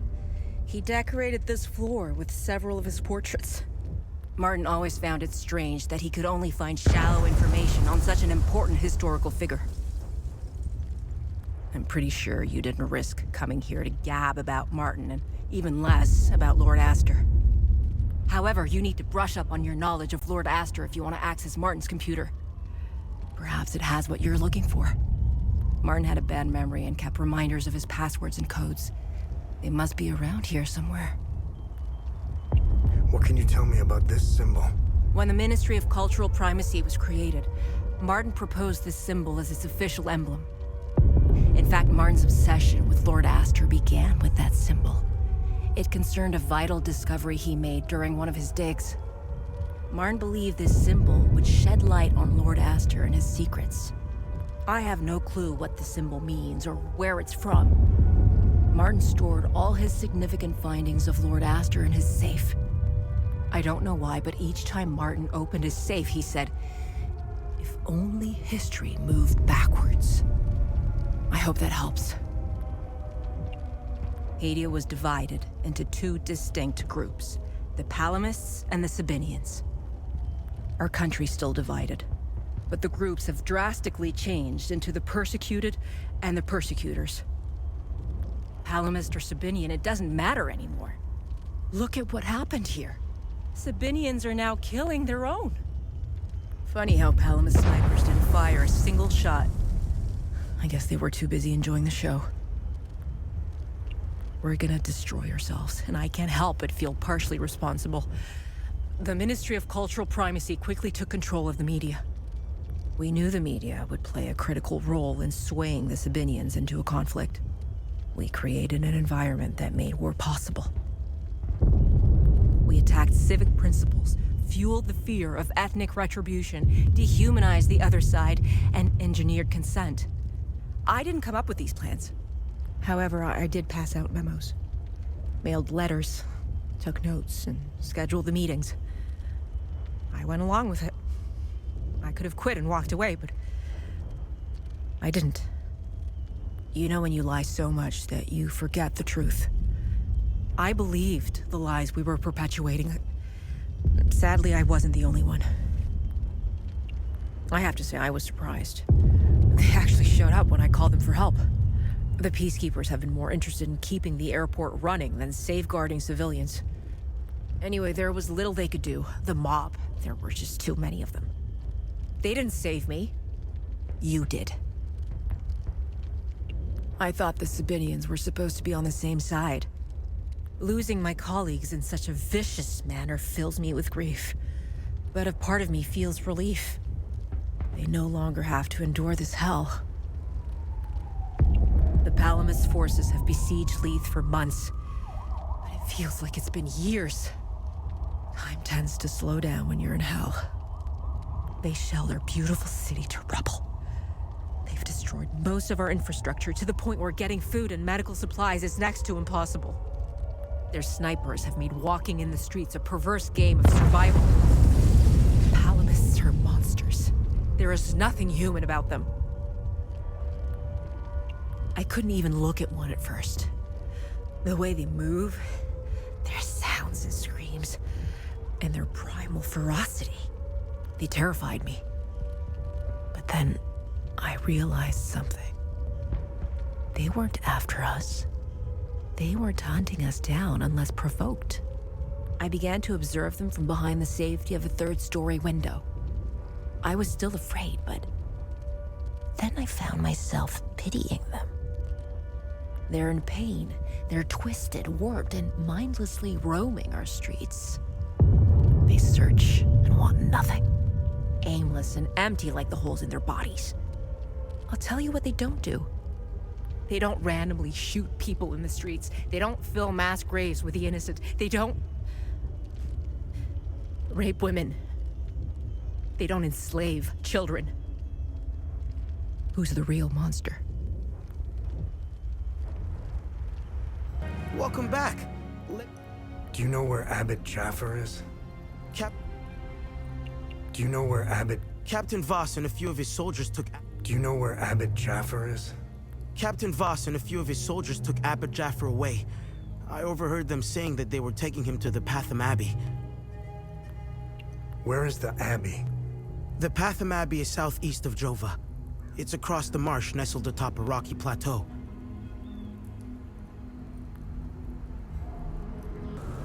Thanks, Setherus.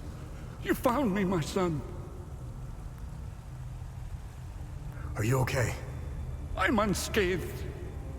Setherus has gazed upon me this day. It's a miracle I'm still breathing. The holy passages, the warnings, it's all true. Demons walk amongst us, my son. I've been praying and hiding here since I saw them. What happened here? Captain Vaas. He brought me here to make sure I bear witness to my lies. His men discovered an ancient door. I had never seen it before in all my years living at the Abbey. They couldn't break through. The door was too thick. Vaas and his men blew it open. When the smoke cleared, that's when the demons came out. It was as if TR himself had swallowed me. I saw him, Vaas. He was the first to fall prey to the demons. I ran as fast as I could and came here to hide. I'm looking for the Gospel of TR. Do you know where it is? I know the book you were inquiring about. I've never read it and wouldn't go near it. A book with that symbol on its cover needs to be avoided. Time and humidity had caught up to it. Despite what may be written inside, the book is considered heritage and thus protected by law. It was our duty to send it to the National Library in Leith, which has an excellent book restoration department. It is happening. TR's demons are here. His curse is upon us, my son. May the eye of God protect us. This is our doing. Our sinful emotions gave them the means to enter our world.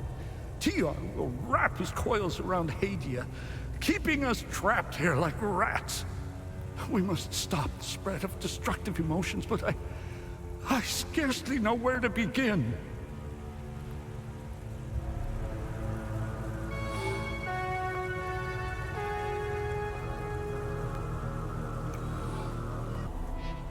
I'm glad to see you again, my son. It's very peaceful here. A stark contrast from the rest of Hadia. Huh. I'm glad you made it here. How are things? Good. It's as if Satharas himself created Lake Sinan. It's so peaceful. The birds, the waterfalls, crystal clear water, and the flowers. It is the ideal place for Rebecca and I to heal our wounds. I was surprised to see the reservoir emptied. I don't know what lies beneath, and I don't care to find out. Both Rebecca and I will be staying here until the war is over. How is Rebecca doing? When we arrived here, she slipped into a deep sleep. I think she hadn't slept like that in so long. She is obviously in a great deal of pain. She hasn't opened up about the explosion that took the lives of her parents and little brother. I will give her the time and space. Right now, all she needs to do is enjoy the peaceful surroundings.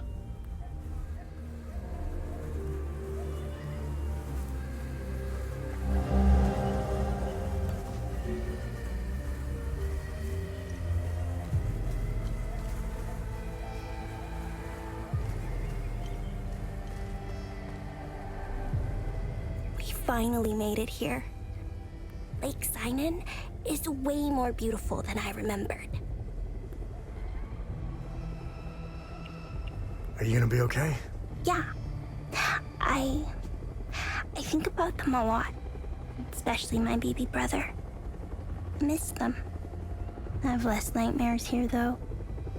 Uncle Jaffer told me Lake Sinan would help me forget the bad memories. Soon, I'll only remember the good ones.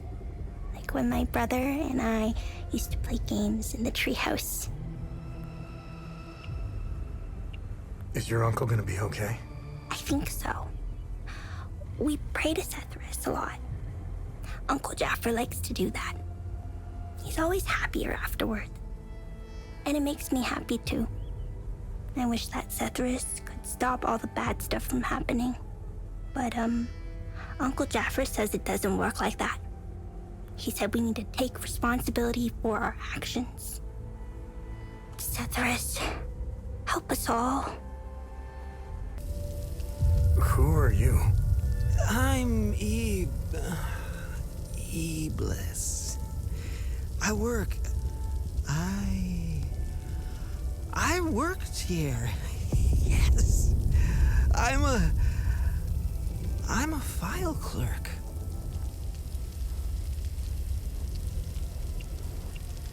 Where is your book restoration department? Huh? Book restoration? Yeah. We have a department for that. Basement. It's in the basement. That's where Locke works. I like him. He's a straight shooter, wearing that yellow jacket. Where can I find Locke? Oh, shit. We were running. I was running with Locke. Fuck. Away from those things. He fell near the cafeteria. Oh, I left him. I left him there and locked. I left him there and locked the door behind me. Here. Take the key if you think you can make it.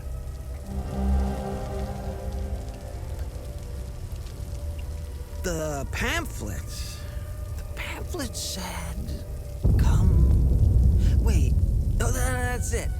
Come experience the ecstasy of relief. What a joke.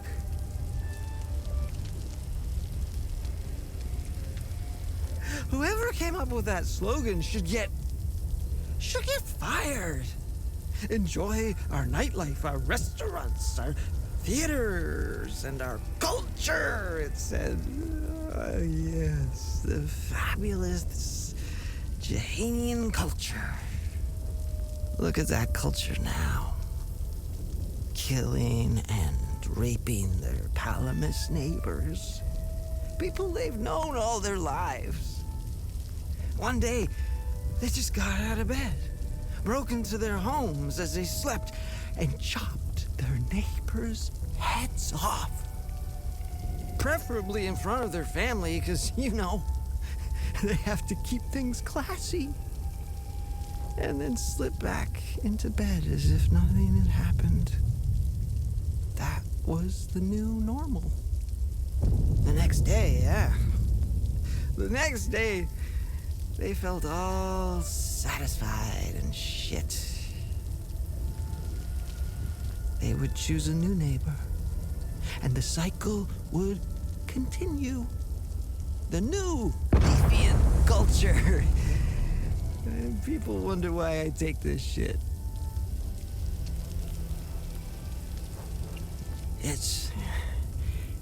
It's in all of us. I mean, it's as much in you as it is in me. Some call it the serpent. Let me tell you this. All the rules, the laws, the codes, and our civility, it's all put in place for one simple truth. To keep the serpent in check.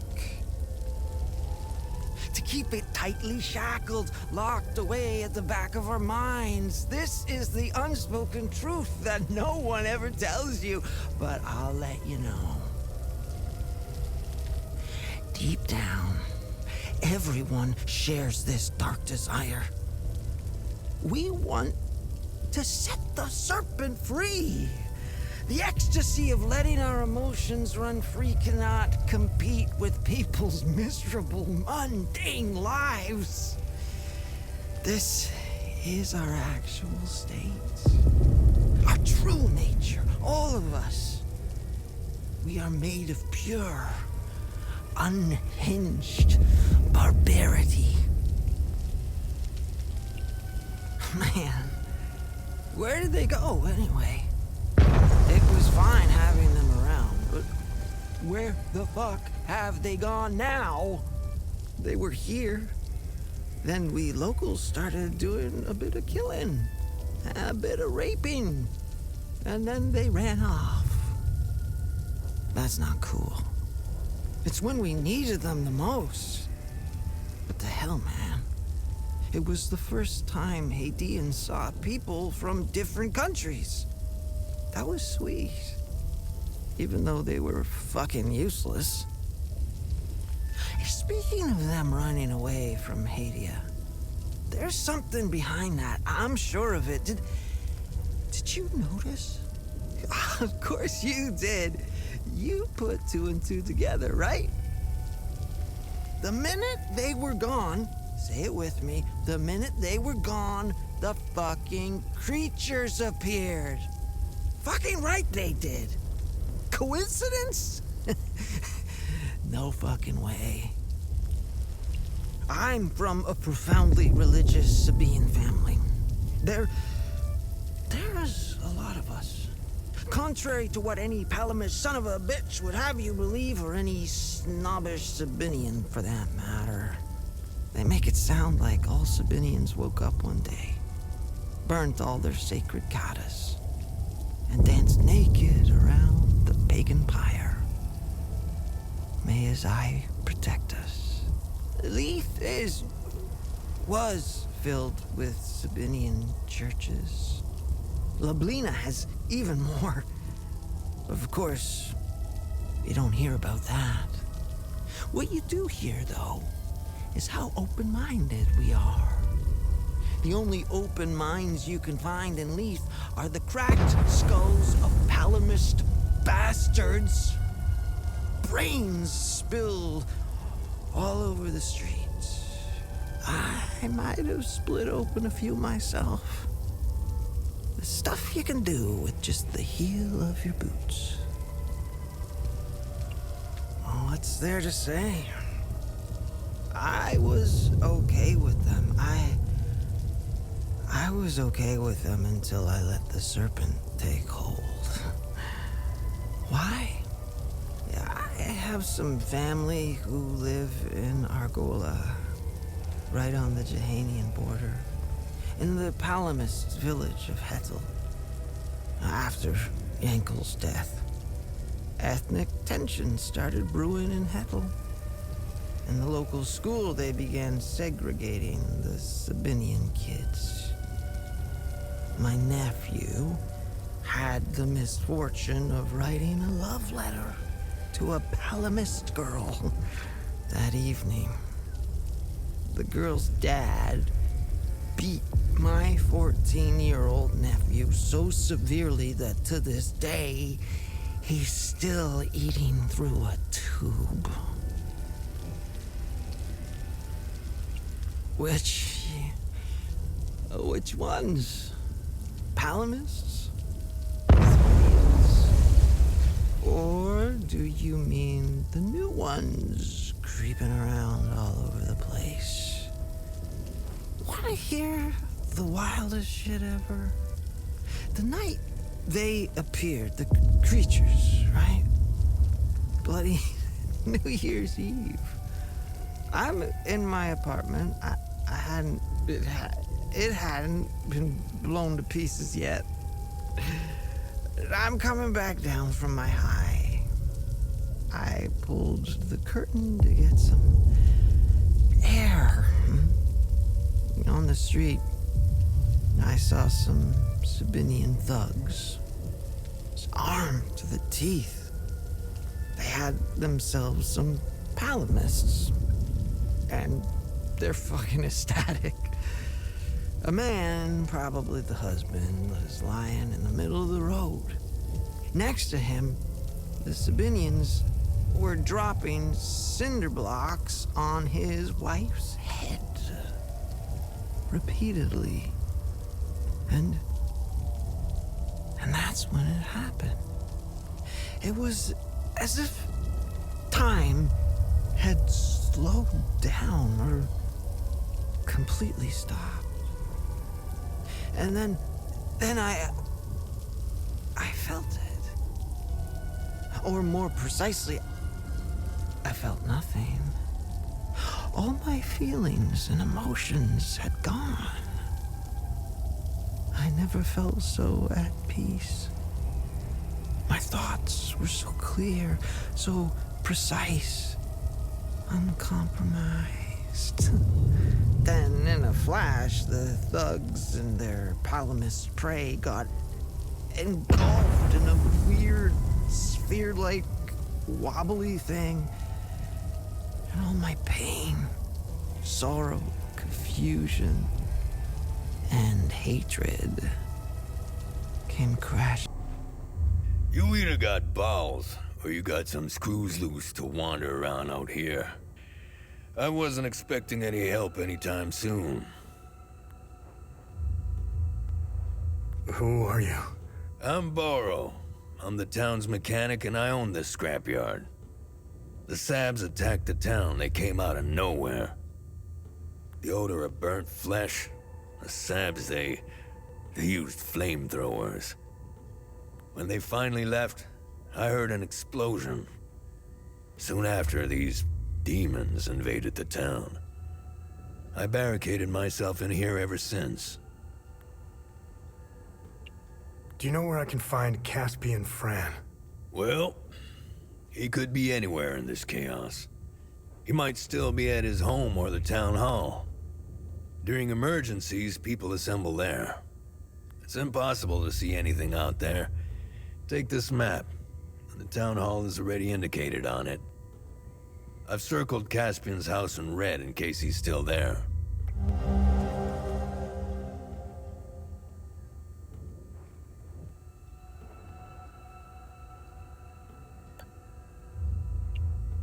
Hadia is a prison. You know what happens when two animals are trapped in a small cage, right? After a while, one ends up in the other one's belly. Doesn't matter who rules over Hadia. A king, a politician, or a despot. It will always turn to shit.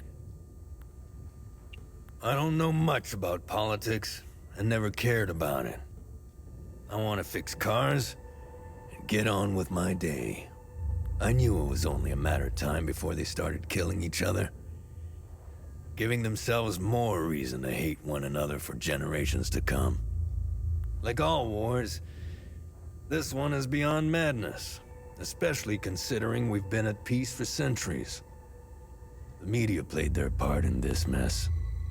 I hold them responsible for this war. They keep spewing their constant bickering, blaming, and lying.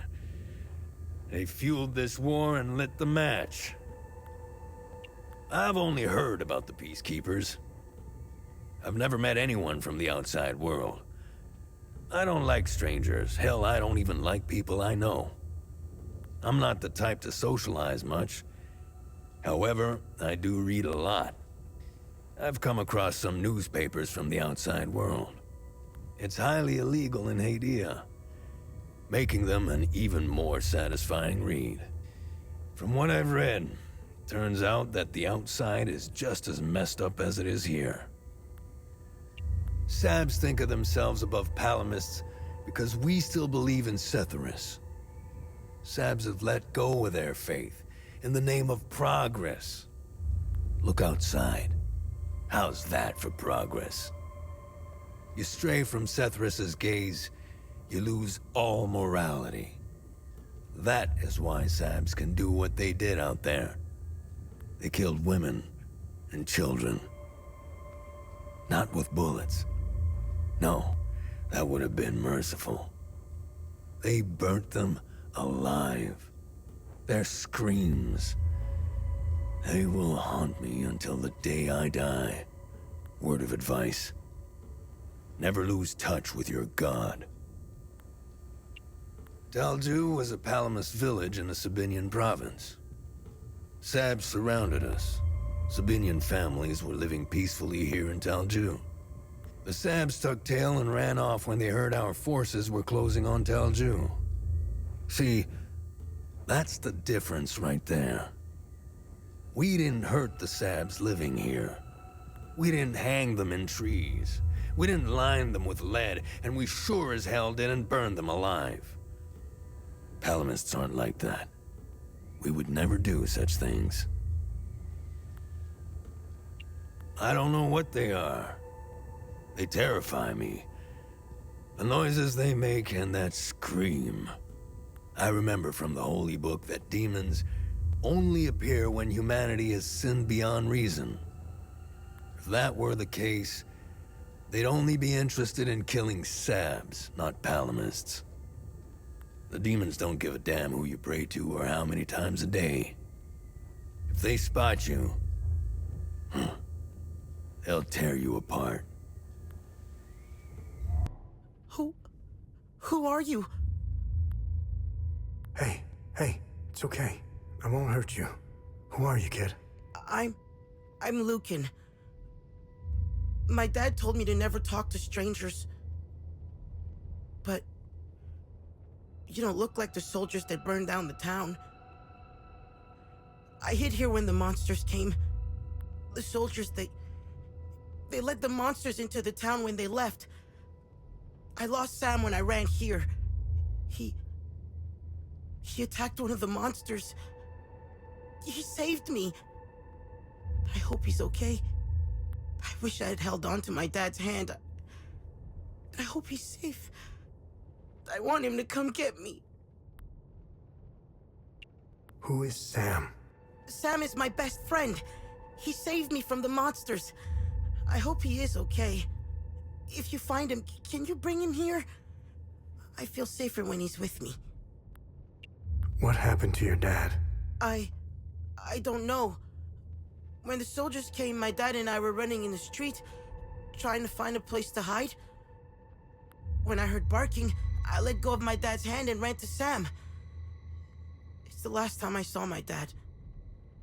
Sam and I hid down a sewer. I saw people die. I saw them get burned.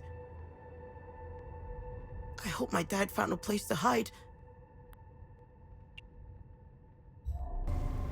How could I have let go of his hand?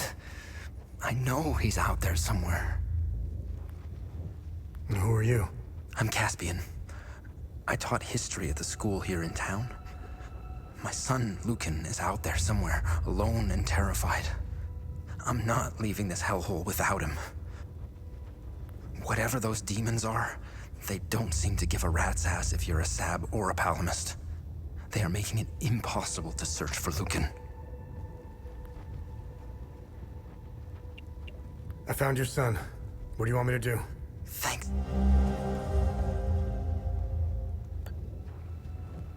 I found your son. I knew it. I knew Lukhan was alive. Go back to him and make sure you give Lukhan the walkie-talkie. What do you know about this symbol? I can give you a history lesson, but I need help. If you want to know more about this symbol... Hello?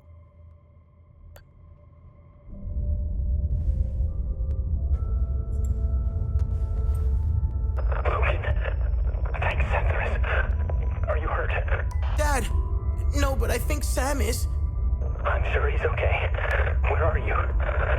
I'm at the school in the maintenance room. Okay, listen to me. Stay right where you are. I'm coming to get you. I'm sorry I ran away, Dad. It's okay, Lukhan. The important thing is that you're safe. I'll be there soon.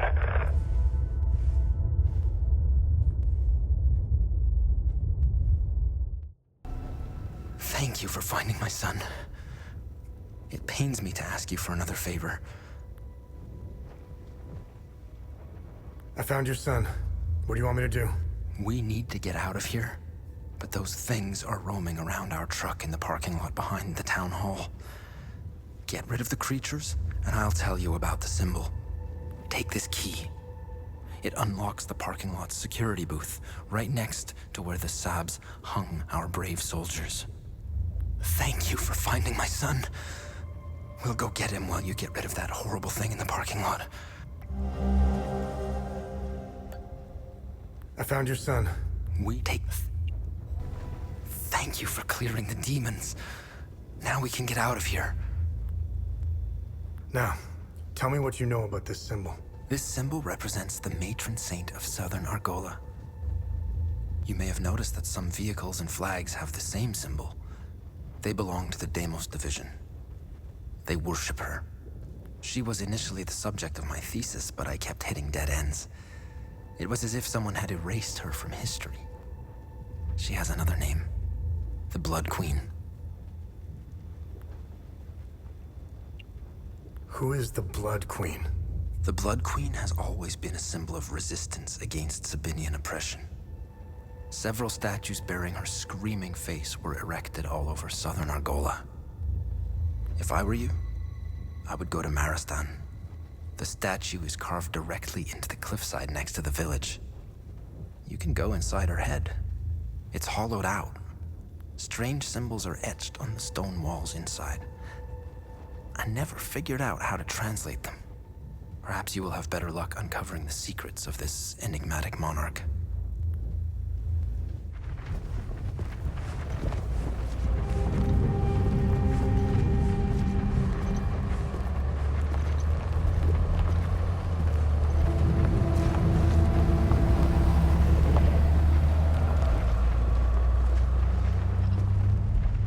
Whoever is left in Maristan will have a chance to get some supplies. Who are you? My name is Talis. I used to be a lawyer before the war. Look at what these Palamists, these animals did to me for wanting to vote for Sabinian freedom.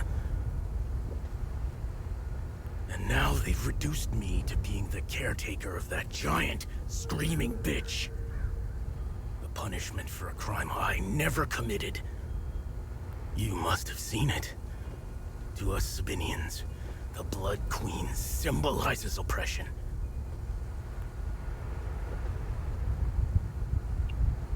How do I get inside the statue? I locked the gate and swore I'd never set foot there again. Here. Take the key. The gate is southwest of here. Once through the gate, the tunnel that leads inside the head is on your right.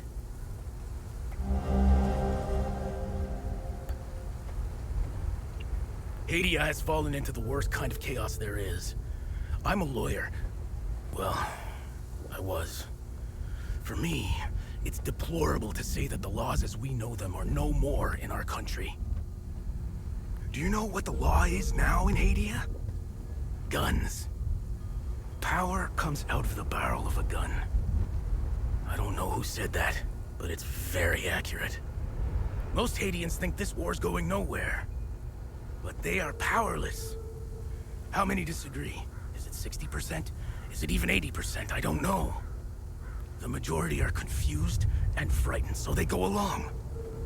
They're being led by the 10% who have the guns. Sadly, that's all they need. Maristan was the stage of many events. And unfortunately, I witnessed them all. I hardly know where to begin. The bombing of the market by Palamist extremists. The terror campaign led by Deimos Division to thwart the referendum. The media's constant campaign of dehumanizing the other side. This awful war could have been prevented. The politicians had other ideas, I guess. They could have divided Hadia into two states. One Palamist and the other Sabinian. But nobody wanted to back down or listen. When this war ends, and it will, I'd like these politicians to be tried in an international court. That's what these war pigs deserve. They should rot in jail for the rest of their lives, just like the corpses on the battlefield. I met General Romeo in Ljubljana. I was part of the delegation representing the Sabinian separatist movement of southern Argola. As a foreign observer, the general had been deployed in several countries to oversee referendums and elections. He gave us helpful information and pointers on how to proceed. The general and his peacekeepers were well received in Hadia. I believed they could prevent the war. But when things began to get out of hand, the peacekeepers did nothing to stop what was happening. During the referendum campaigns, Palamist thugs were chopping off hands and arms to prevent Sabinians from voting. The peacekeepers did nothing. They left when we needed them the most. I never understood why. They redeployed to Leith's airport. Nothing was happening in Leith at the time. Look, despite it all, I still believe that General Romeo and his peacekeepers are good people with the right intentions. The man I met in Ljubljana wasn't a coward. Quite the opposite. The reality is that General Romeo has someone above him. And it's that person who is to blame for this fiasco. We came so close to our independence. Polls showed that we were ahead of the Palamist opposition. Their terror campaign worked. I don't blame my fellow Sabinians for avoiding the voting booths. They were afraid. And rightfully so. Even if you have 1,000 sheep versus one wolf, the wolf will always win. I wanted Sabinians to have a new province of their own. I was shattered when we lost. They are the lowest life forms on this planet. Look at their elite soldiers. Their Deimos division was created for one single purpose. To murder, rape, and plunder Sabinian families. They call themselves elite soldiers. There is nothing elite about them. They emptied their prison cells to fill their ranks. They were explicitly recruited to commit the worst atrocities possible. You don't believe me? In 1990, during the Sabinian referendum, units from the Deimos division showed up in our villages with axes and machetes. They indiscriminately began chopping the hands and arms off law-abiding civilians. Their message was clear. No hands. No vote. There you have it. A Palamist in a nutshell. I have no words. All my life, I prided myself on not believing in such nonsense. Look! They walk our streets. There they are, just a few feet away, straight out of the fear-mongering book the Palamists preach. I have to rethink everything. Their existence has shaken the very foundations of my beliefs.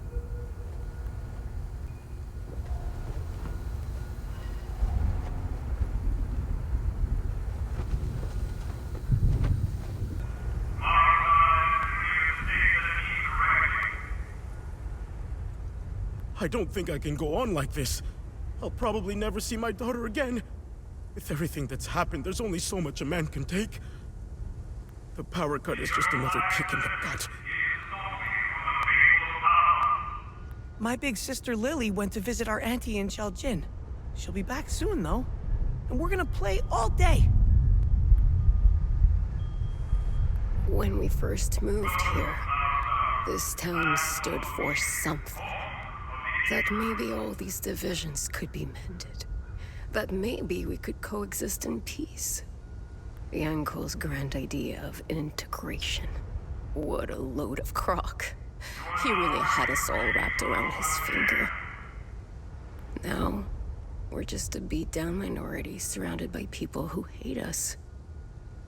If they won, I look at my grandchildren, and I weep for them. I want my sister. Daddy said that if I'm nice, then my hands will grow back. I wish Mommy was here. Only a Palamist mind would be so twisted.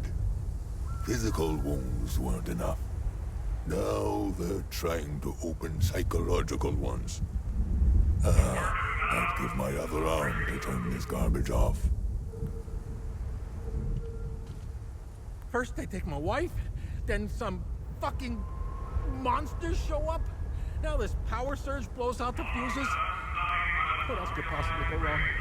I knew moving to Maristan was a bad idea. Fucking heartless Palamist assholes. Oh man, I can't believe the tower's still transmitting. It was Sarge's idea last time we came through here. They've been stuck listening to that shit on repeat for months. Where's Sarge anyway? Oh, that's right, said he had an itch to take care of. Oh, I swear, he's hornier than the rest of us put together. He said gassing up the boat would take too much time, so he just followed the river. On foot! What an absolute fucking maniac! We could barely see our beautiful lady when we got here. Sarge had us set up these spotlights. Checked right into the town's power grid. Heard some houses lost power up there. Fair trade, if you ask me. Oh, I've been looking forward to a good time with the famous Maristan ladies leader. I knew there had to be a reason we didn't wipe out these sabs yet. At least some of them are good for something.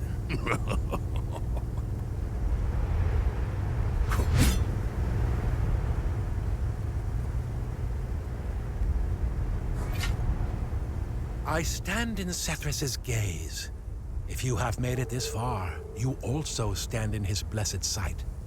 What can a humble servant of our Lord Sethris do for you, my son? Who are you? I am Father Bramante. I have traveled here as a pilgrim to pay homage to our matron saint and spread Sethris's divine sight upon the righteous followers of Palom. I have blessed these holy soldiers and their weapons. They will free our sacred lands from the heretics. The Illigad Valley will be ours again. Do you know if she was buried around here? According to legend, our matron saint was buried in these parts. However, no one has ever found her final resting place. her devoted priests made sure no one would disturb their queen's slumber. Hadia is the land rightfully given to us Palamists by our Lord Sethris. It was created and given to the followers of Palom. Our sacred duty and divine right is to protect Hadia from the threats from without and within. The Eye of Sethris has remained to watch over all Palamists. The Illigad Valley, our most sacred land, will be freed from the Sabinian locusts. Our holy Deimos division shall see to it. This war is a blessing. It is a holy war, a crusade to rid us of the Sabinian plague. And we will seize this opportunity with unyielding fervor and unwavering faith. We will return Hadia to its former glory by ridding our lands of this blight. They are outsiders, which makes them almost as bad as Sabs. They are not to be trusted. These outsiders meddle in things that do not concern them. I was relieved to hear that they had left Hadia. Good riddance. Those wretches stand in the shadows like snakes in tall grass outside our Lord's gaze. And they have willingly chosen this path. They have chosen misery, death, and damnation. The Deimos division are the noblest of our soldiers. They are like the Inquisitors of Palom, purging the heretic Sabinians from our lands. Our brave soldiers need not worry about the demons. They now stand in Sethris's gaze. I made sure of it. These men are bound for Jehania and will dispense in sorely needed justice. This war is just. It is better than living in a peace held together by hypocrisies. The demons are not to be feared. They are a part of a divine process. They are a necessary evil to restore Hadia and the Palamists to righteousness. You will see. Once they have cleansed the land of sin, we shall inherit Hadia. What did you find on the Arcus Spire? I ran the Arcus Spire into the database. There is no mention of why the tower was built. However, I did come across something else. Epsilon, an OMSIF division, had several objectives in southern Umbrahan. One of them was to find a way into the Arcus Spire. They were ordered to investigate some ruins in Sinedra Forest, near the Arcus Spire. Their unit, Epsilon 11, was never heard from again. Now I know where you got the APC. They believed the underground ruins would lead into the Arcus Spire. They were wrong. Let's go to Sinedra Forest and find out where the actual entrance to the tower is located.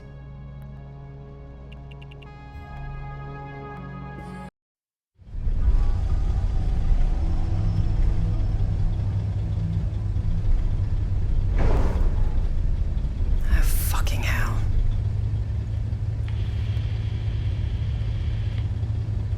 Your name is Remy Latam.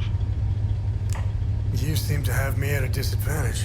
I'm Lieutenant Aribeth, OMSIF's Epsilon Division. I'm also known as Aribeth Latam, wife of Vitalis Latam, and mother of a young boy I set free.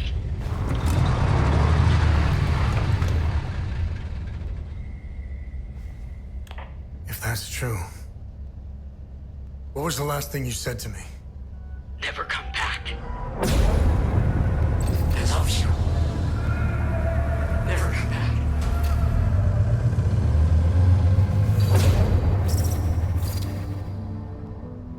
You should have listened to me. If you want to know why I hunted down the Vigil, go to the OMSIF camp in Akasa Marshes. You'll find my file on a laptop. You need a code to open the camp's gate. Underneath the passenger seat of the APC, there's a code sheet inside a box. Today's code is 14. My window is closing. I will contact you again.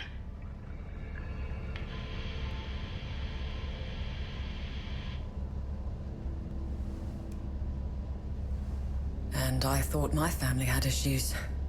Listen, it might be worth looking into it. Why? There are always two sides to a story.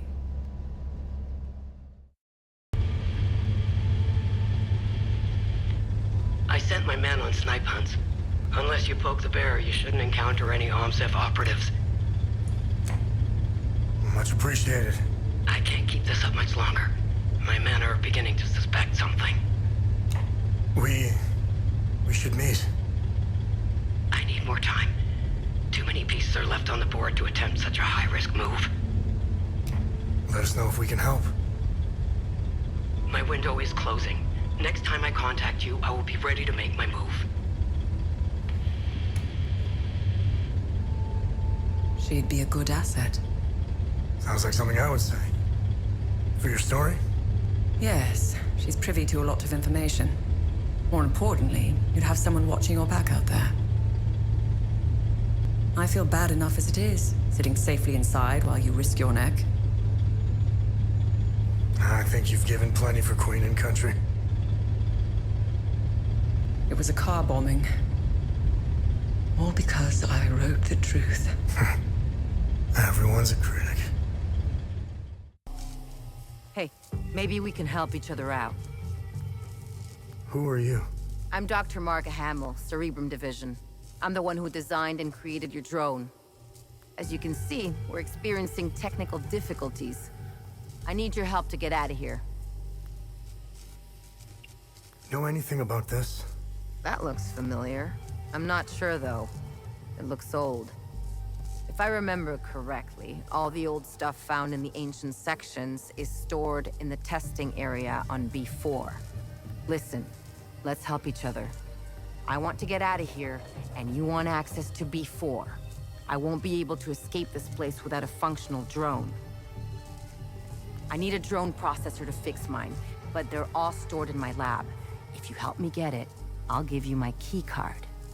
To get there, exit this room and go left. Go down the hall and past the red blast door. On your right, you should see the logo of a drone on the wall. That's where my lab is. The code to get in is 230317.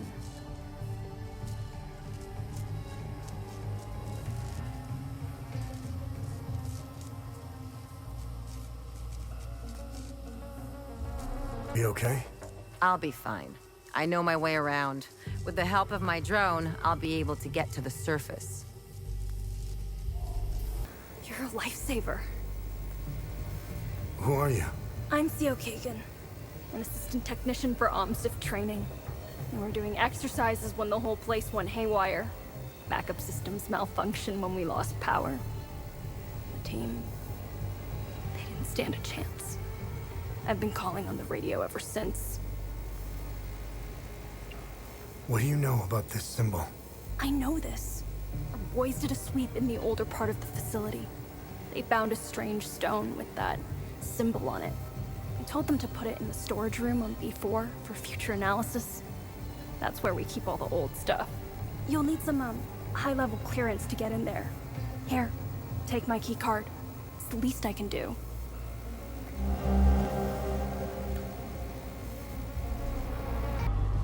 Oh, thank you for getting rid of the creatures. You saved my life. Who are you? I'm Dr. Balaam Lamech. I was part of the science team working on the time loops. What we did to that poor man. I can't be a part of this anymore. What we did was unforgivable. God, that madman. He timed it perfectly. He created a new time loop on B4. He wants to weaponize them. How did they create the new time loop? Dr. Mabden told the poor Sabinian that the Palamists strapped to the tables were the same who had repeatedly raped his daughter. The Sabinian didn't hesitate. He grabbed the chainsaw and chopped the Palamists to pieces. I just stood there and let it happen. There are two time loops. Don't confuse one for the other. The one on this floor is old and didn't give us as much data. It wasn't good enough for Mabden. That lunatic had to make a new time loop. It's on B4. You need to stop this insanity. Near Mabden's time loop, there is a terminal where you can hack the mainframe and call forth the Guardians. You must close it. Please. end their suffering. Use the numerical code 7584 to access the terminal and take this Ammon prison to close the time loop.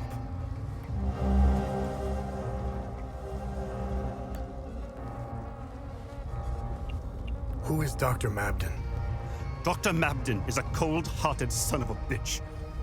He's a liar and a manipulator. He will stop at nothing to get what he wants, no matter the cost. He's obsessed with the weaponization of the creatures and the time loops. Someone should stop him. Ever seen this symbol before? Yes, I have. Some of our soldiers found an artifact with that symbol when they explored the ancient facility. As per procedure, it was catalogued and stored for future investigation. All objects of curio are stored on B4. What a fine specimen you are. I will sincerely thank your commanding officer for providing such an excellent candidate. Who are you? Strange. I thought they would have briefed you. Semantics. I'm Dr. Mabden, head of weapons research. Today's experiment will focus on time loop weaponization. Why are you trying to weaponize time loops? Why wouldn't we? Think of what we could accomplish. Did you notice the newly designed hardware around the time loop? This is why you are here, not to ask silly questions. If I were you, I would concentrate on surviving the different protocols. Now, let's begin. Okay, let's do this. Good. The first protocol has been engaged. Come back to the intercom once you're done. Now get ready. We couldn't have done it without you. You alright? Yes. I haven't seen the surface in a long time. I'm looking forward to it. Although I doubt that will be soon. The debriefings I'll have to endure will take some time. They'll want to know what the hell happened down there.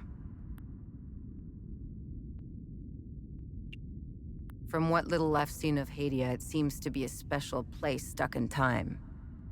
When I was on leave before the war, I walked the streets in Lublina. It was like I had used a time machine and arrived in another timeline. It was a strange sensation because I couldn't pinpoint the exact period. Walking on the street, you feel like you're in medieval times. Then you turn the corner and are suddenly propelled into the 1950s. I didn't mingle much with the locals, not my style. I prefer tinkering with machines. I hardly set foot outside this place since the war started. I'm not missing much from what I've heard.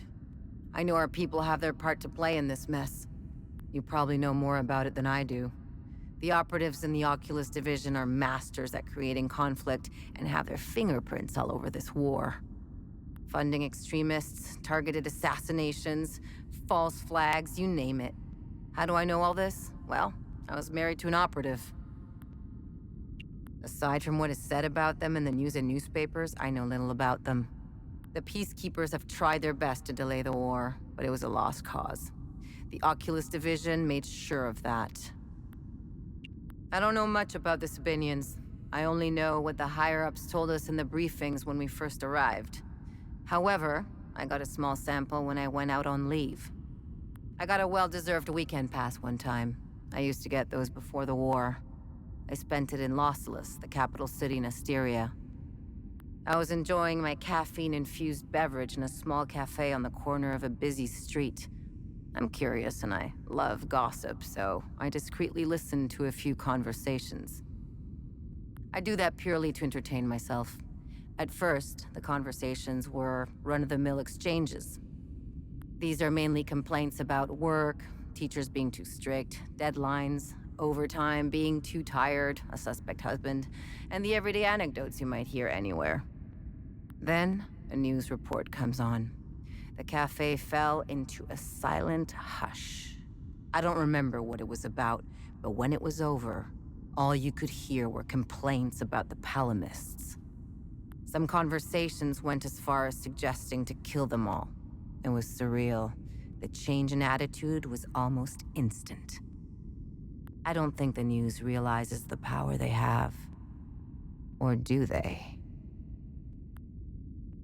I've never met any Palamists, and if I did, I didn't notice. There is one place I would love to visit. It's in the heart of the Palamist province of Argola. It's the capital city of Trisk. Some who went on leave there told me it was stunning. It has some of the oldest castles, friendly people, and the best restaurants in Hadia. I know, it sounds like a commercial, but it's what everyone says when people come back from there. I hope it survives the war. I want to visit Trisk if ever I get a weekend pass again. Well, that's probably unlikely. The Cerebrum Division was partly created to study, examine, observe, and dissect them. It's why most of us are here.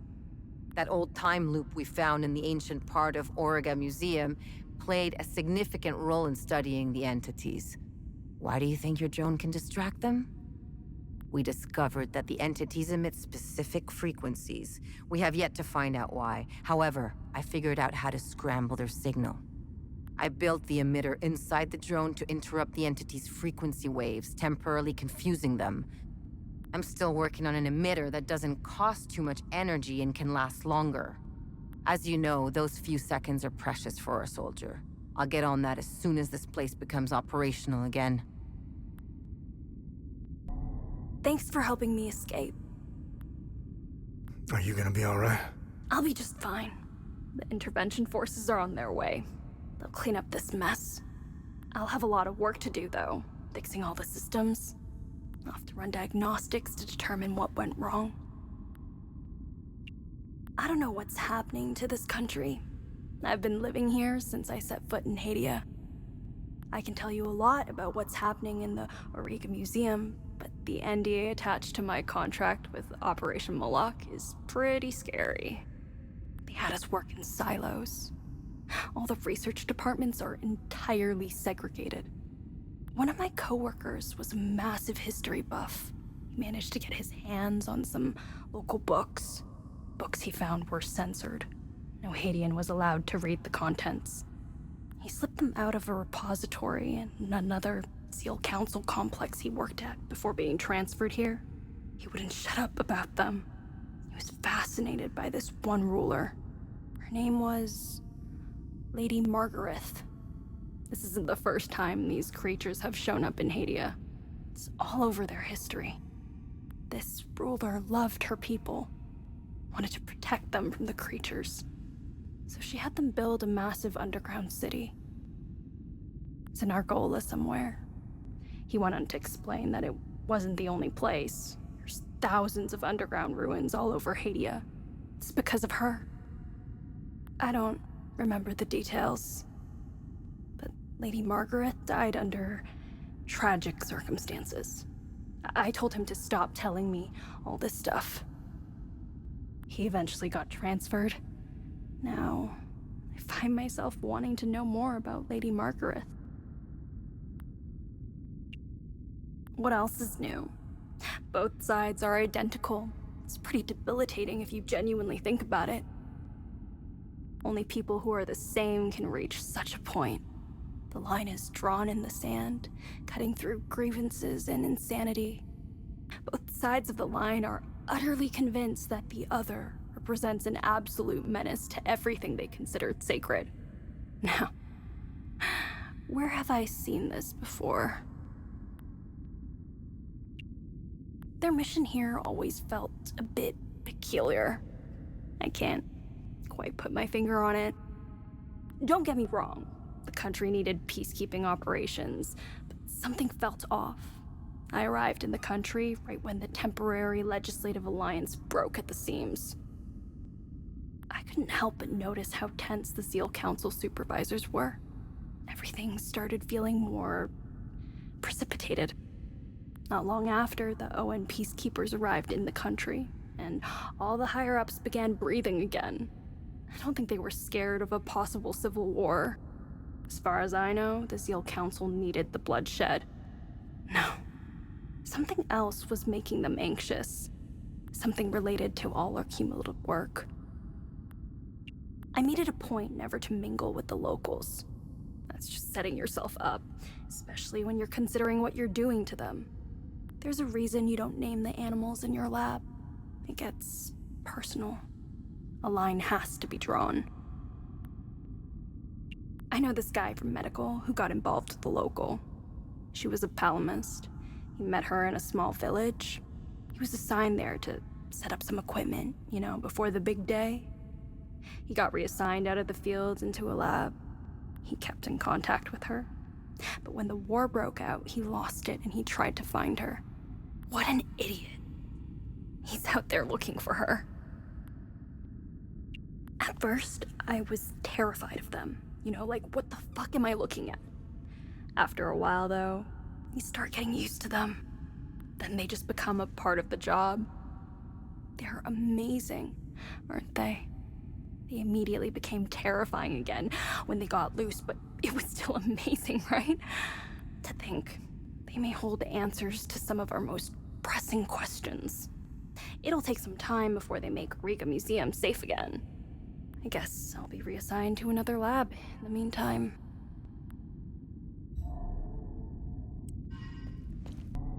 Thank you for helping me down there. Are you gonna be okay? I will be, as soon as I leave. I won't be working for these people anymore. I hope you use that Amin prism I gave you. Those poor people did not deserve such a fate. Hadia is gorgeous. I had the privilege of visiting some cities before the chaos.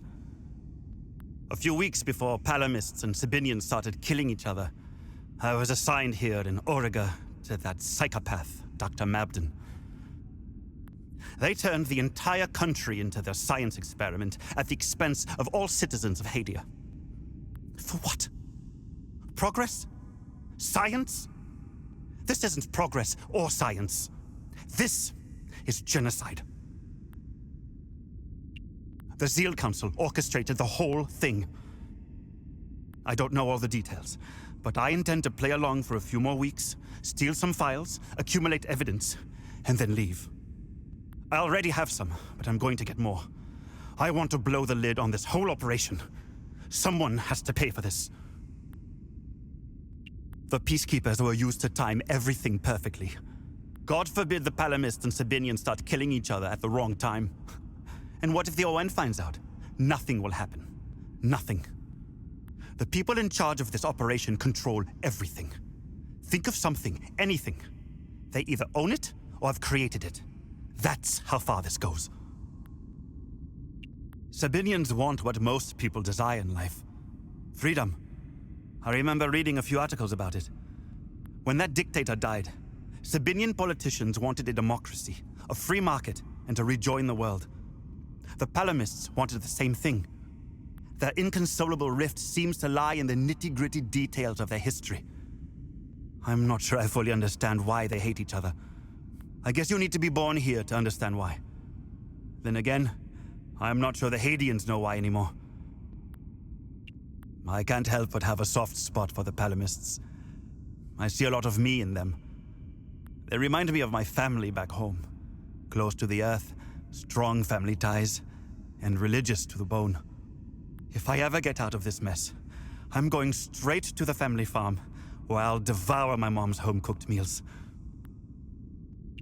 I'm still trying to figure out where the creatures are from. Weapons research, pharmaceuticals, biotech, and medical research are all working in silos. Each department concentrates on its own thing. There is no sharing of information or breakthroughs. I guess it prevents us from doing what I'm about to do. Blow the whistle on this whole operation. I grabbed as much stuff as possible when I got out of there. There is something they are not telling us. We know the time loops are a doorway, enabling the creatures to enter our world. We know this occurrence happens every 33 years on the 1st of January at midnight. What is opening the time loops? And to what end? Whatever it is, I'm still I guess there is something they are not. We know this occurrence happens every 33 years. What is opening the time loops? And to what end? Whatever it is, it's something I haven't seen yet.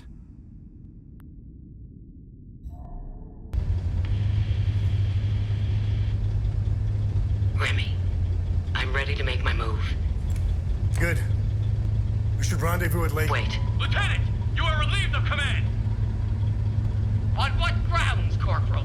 Put these on. You are to report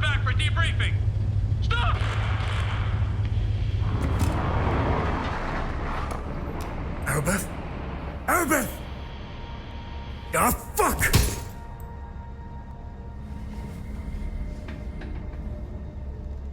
Remy, I'm sure she's all right. Unlikely.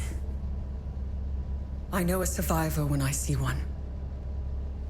Do you think she knows you were going to say Lake Sinon? What difference does it make? We got work to do.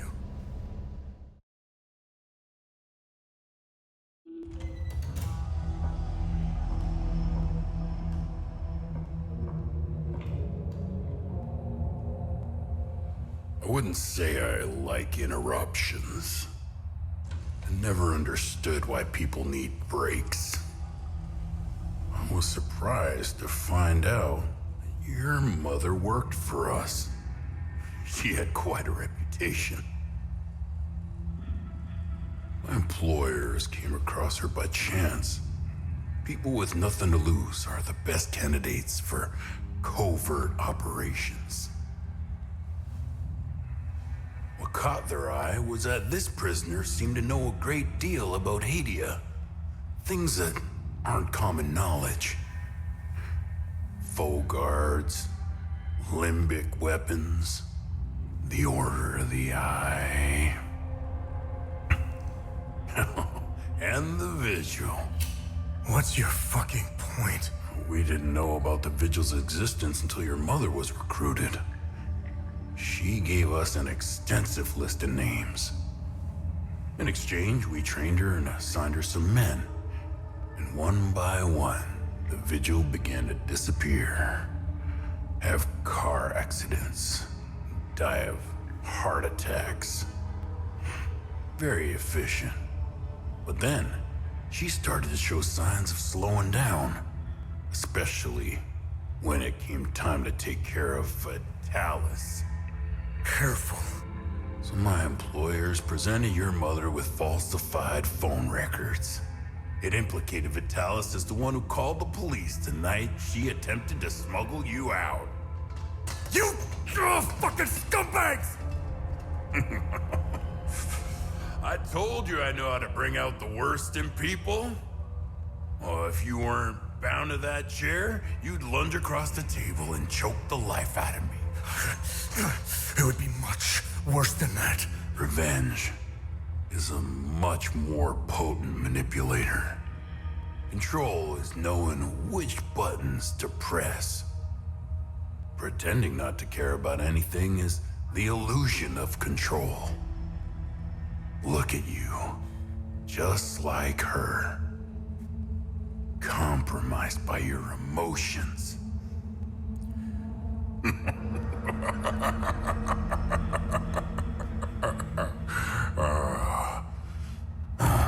Fun's over. Let's continue.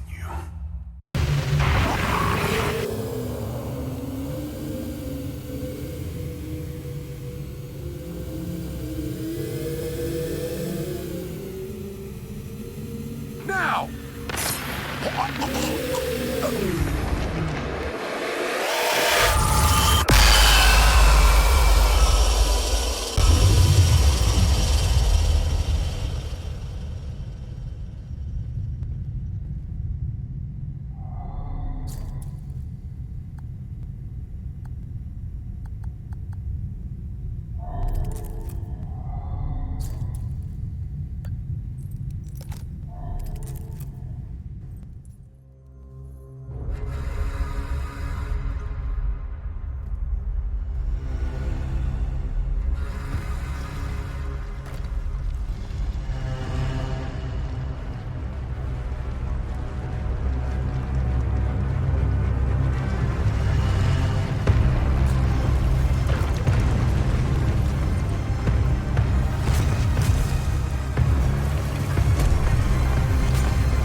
fucking move!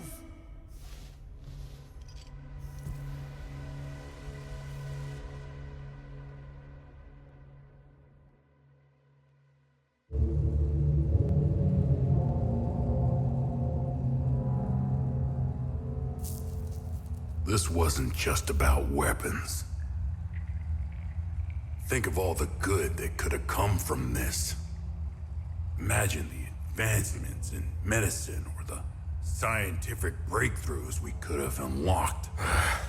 Ask anyone in Hadia if they give a shit about your scientific breakthroughs. Take the moral high ground. Let's see where that gets you. Leave us. Usually, this is my favorite part. But I don't know. You're different. Almost forgot. Did he lie about anything? Yes. Oh, really? What did he lie about? I'm still alive.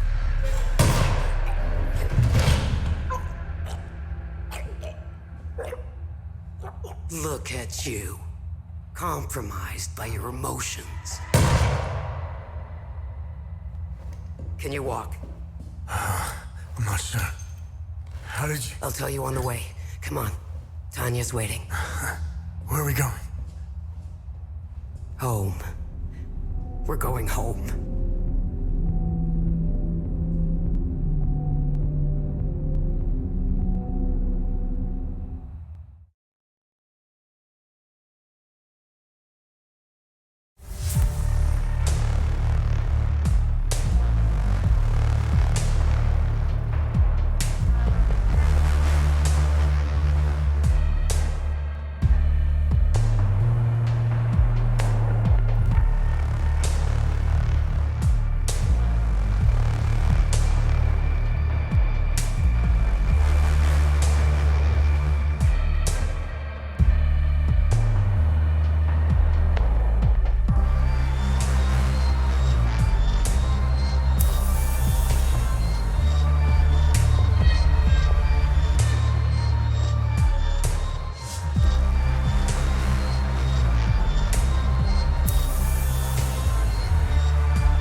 Identification confirmed. I have got located.